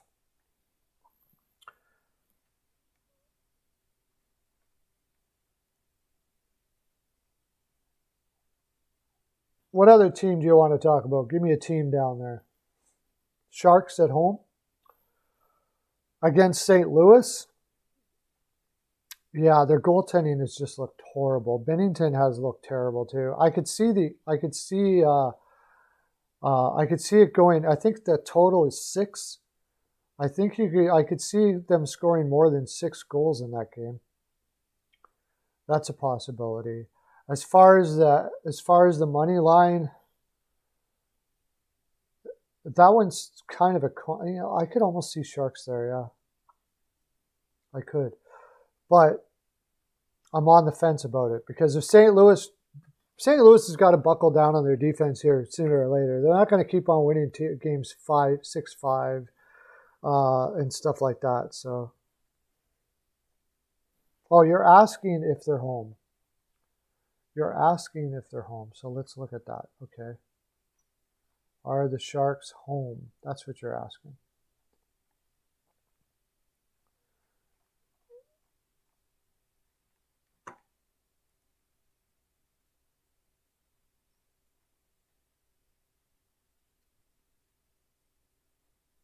No, the Sharks are not home. They're at St. Louis. And I don't think they played too much, but I'll see here. They're on the road. Yeah, you're taking the Blues to win. The Blues are also fairly rested, and the Sharks are a little less rested. They've been on the road. They went to Arizona, then they go to St. Louis. Yeah, I think probably got to take the Blues on that game for sure. St. Louis, though, I'll tell you, if Binnington just got to start looking better than he has. I didn't really like them rolling in the city with Ville Husso as their backup. It's not looking good. I honestly could see St. Louis missing the playoffs because of their goaltending if they don't do anything to change it. If Binnington struggles, Husso is got to, it's a lot to ask Ville Husso, who hasn't really put up even huge AHL numbers, to come in and be a factor for St. Louis. And I don't care what team you are, if you don't got goaltending, you ain't making it. St. Louis has a good defensive system, which you haven't really seen very well this year. I think they're adjusting to new lines.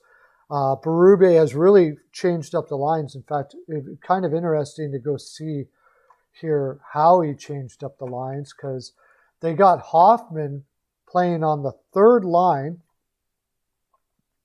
He's trying to get offense all through his lineup, and so far it's worked because they have been hitting on the offense. But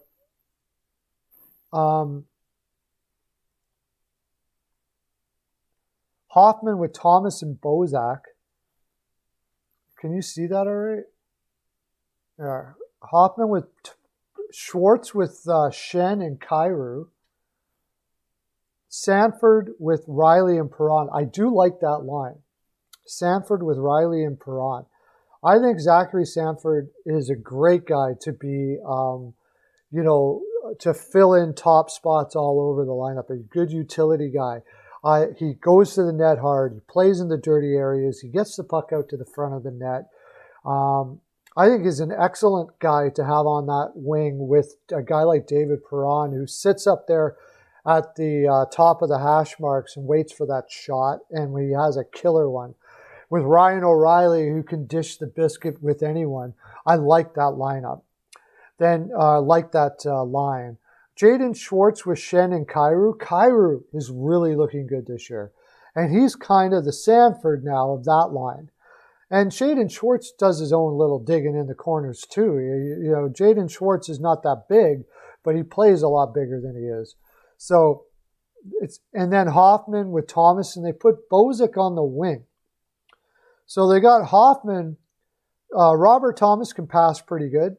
Bozak can pass really well. So they're basically using Bozak and Thomas to pass it up to Hoffman, use his speed to get up there in the because Hoffman likes to get around guys and shoot off the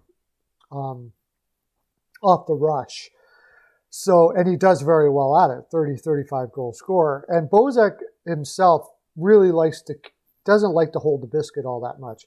He's a guy that kind of, as soon as he gets it, he's looking for somebody to pass to. So, good lineup. And then Clifford, Barbashall, and you got Sundqvist on the fourth line. He could play in most teams, even second line, honestly. So St. Louis's depth is pretty big. And I don't know if San Jose is going to be able to compete against that too often. I think St. Louis is going to beat San Jose probably 70% of the time, as long as their goaltending holds up, as we've noticed, as we've talked about before. So St. Louis has got an interesting lineup, but although they've made all these changes, it seems like it's taking a little bit for these new players to get used to Berube's system. I imagine somewhere down the road that'll start to take hold, and they will get used to that system.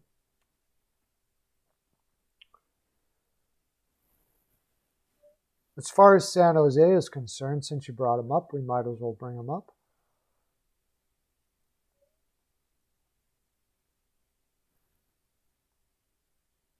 Just keep on talking down there. If you got another game you want to talk about, let me know. I got about 10 minutes going on here now.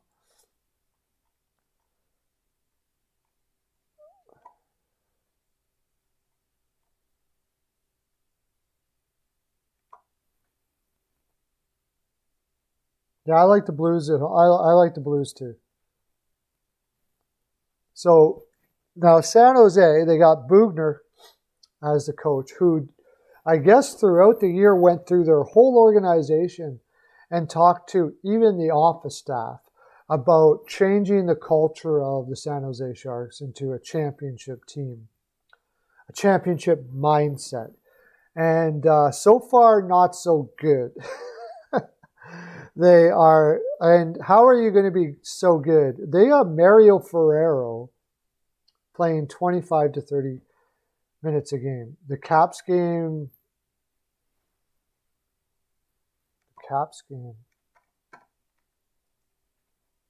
The Caps aren't playing tonight. I don't think. I guess I should talk about the games coming up. I'll do that for the last 10 minutes. The games coming up.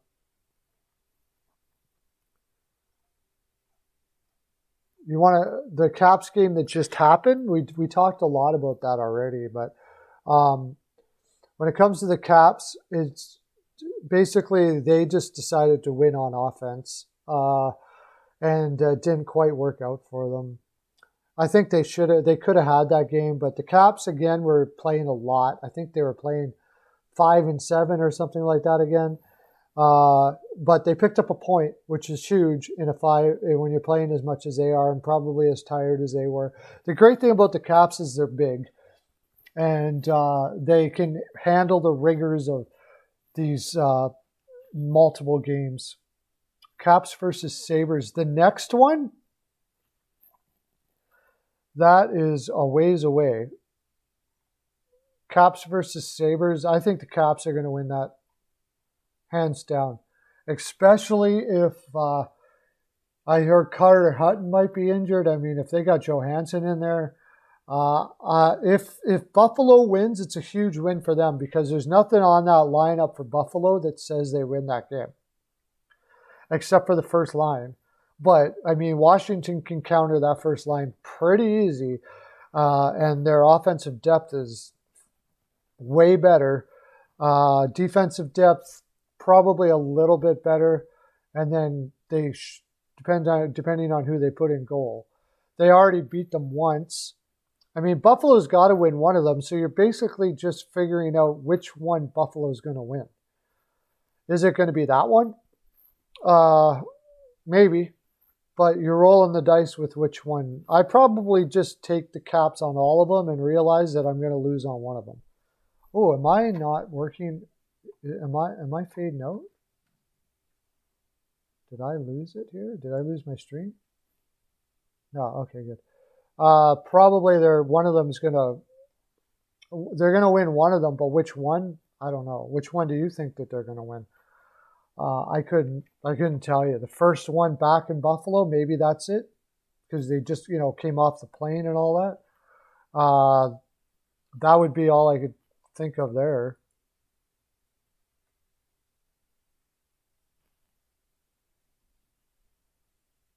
I think I lost my stream. No, it came back.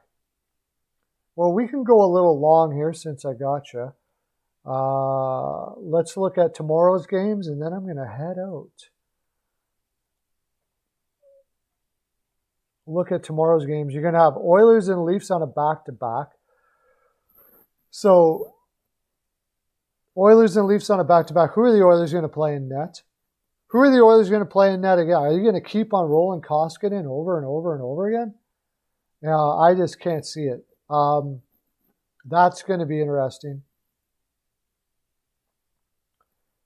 Yeah, I can't see Buffalo winning against Caps. I mean, anything can happen, but what do you put, like 20% chance on that happening?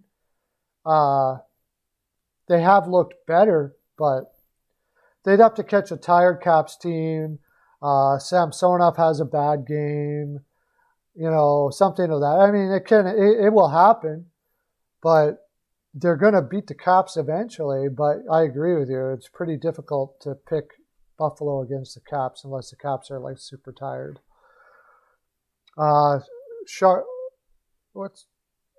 Tomorrow's games, Steven. Tomorrow's games. Okay, tomorrow's games. We'll go over them real quick here. Flyers versus the Bruins, because I'm going to be talking about them tomorrow anyways. Flyers versus the Bruins, we already talked about that. Islanders versus the Devils. This is a huge game for the Devils if they can win this game. I doubt they do. Panthers versus the Hurricanes may not be a game. And then the Lightning's first game against the Blue Jackets. And you know what? I picked the Blue Jackets to make the playoffs, but after what I've seen this last little while, especially going up against the Lightning here, this is almost like a must-win already for the Blue Jackets. They don't want to go down 1-3-1, and the Lightning are completely fresh. So I doubt very much they're going to win that game.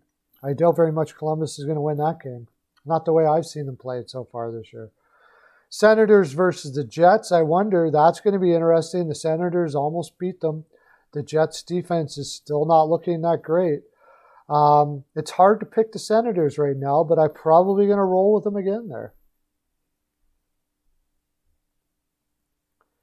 Yeah, and they just got to keep on pressing. They got to keep on. I mean, if Darlene keeps on playing the way they do, Montour keeps on playing, up to an average player, and the Finnish defenseman that I always forget his name plays as well as he can, they got a chance, I suppose. Eichel can always win a game for you, and that top line, it can happen. It can happen. I just don't put it at very good odds to ever beat them. Especially Washington. They got a better chance against the Bruins, or they got a better chance. They would have a better chance against Vegas if they were playing Vegas, but they're not. In the same division, I could see them having a better chance even against the Islanders in Washington right now. So, not likely going to be. Canadians versus the Canucks. The Canucks are going to be playing 7 games in 10 on that one. Like Ristolainen. He has been playing very good. So we'll see if there's continuous improvement there. But Canucks against the Canadians, the Canucks are going to be playing 7 and 10 in that game. 7 games in 10 nights. That is cray-cray to be playing that many games in that many nights. So I'm thinking that, probably you just got to keep on rolling with the Canadians, especially the way they're playing. And then Avalanche versus the Kings. The Kings can win one of these against the Avalanche. They can. They almost did last night, and the Avalanche have lost Burakovsky, And they've also lost Francouz. So they're going to have to be rolling Grubauer every game. So it's possible the Kings could pull one out there. It might be one to throw like small pearls on or something like that. But we'll see when we get there, and I'll do a video when I get there. But that's the Pearlo show for today. I'll be back tomorrow at 12 o'clock Eastern. I'll be doing this every day. I hope to see you sports geeks and everybody else that was in the chat. Ricketts picks and all that. You'll see that emblem down in the corner, steelflyers.com. That's going to be, it's a fantastic website that's growing and growing. You get Flyers nitty gritty. If you're a Flyers fan, there's a lot of great Flyers stuff. Hockey Writers Inc. is on there. We have Jim Phillips from the Philadelphia Flyers, the NBC broadcaster, the voice of the Flyers. He's part of us now. And we're just growing and growing all the time. So I got to get going, though. I'm glad you guys all came on. I've enjoyed every minute of this. Somebody just came on. I'll tell you what. If whoever just came on writes down in the chat, I'll go for another longer and we'll talk more hockey because I love hockey. And there's no reason why I have to go just 2 hours. But if we get somebody else. Lou Nolan. Who's Lou Nolan?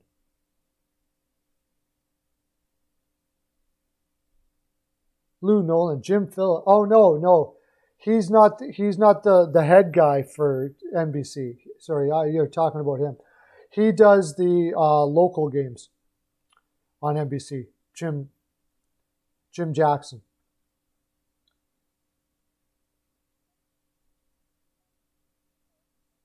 But he's with us. He also has he does a broadcasting school, and we're going to be getting people from him,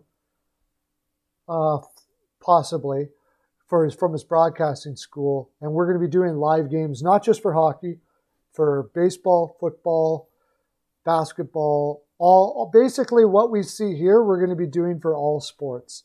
And everybody's going to have a show. You got Joe from Off the Wall. You know Joe from Off the Wall. He has a show. John from Off the Wall, I mean. Yeah, he's the head NBC guy. This is a local channel NBC guy. He does the local channel stuff, Jim Jackson, for NBC. For NBC as well. John from Off the Wall is part of steelflyers.com. Yeah, he is part of the Steel Flyers network. When he does lives, I do lives as well, and we go back and forth and do lives. He has a live show on, I want to say Friday nights now. Joe from Sports Fanatic News, he's going to be doing a show, and Peyton on the radio is starting up on with us too. We got this Steelers guy. Can you join? Well, you'd have to, that's something that we can talk about if you want. There's always a possibility there. We are going to be looking for people. Our slots are filled, but we're expanding fairly fast. Can you do videos? And let me go off here. And what I want you to do is go on the last video I did, and we'll talk back and forth. You got that? Go on the last video I did, and we'll talk back and forth. That's my full 42. That's the Pearlo show. NHL on for Steel Flyers, All Sports NHL Network. Subscribe, hit the bell, and all that, and I will give you a My NHL Pearls of Wisdom necklace directly to your door, and signed by me. Thanks, Rickett, for coming in. You guys were awesome. I love y'all, and we're going to have some good times. Bring all your friends for these. I'll have these up for the evening. You'll be able to watch anything we missed. Good times. Thanks for coming on. Ooh, team total over 2.5. I haven't even been doing team totals. Talk about that. Go over to my last video I did. We'll talk about it, Ricks. Have a great day, everybody. Lots of love to you.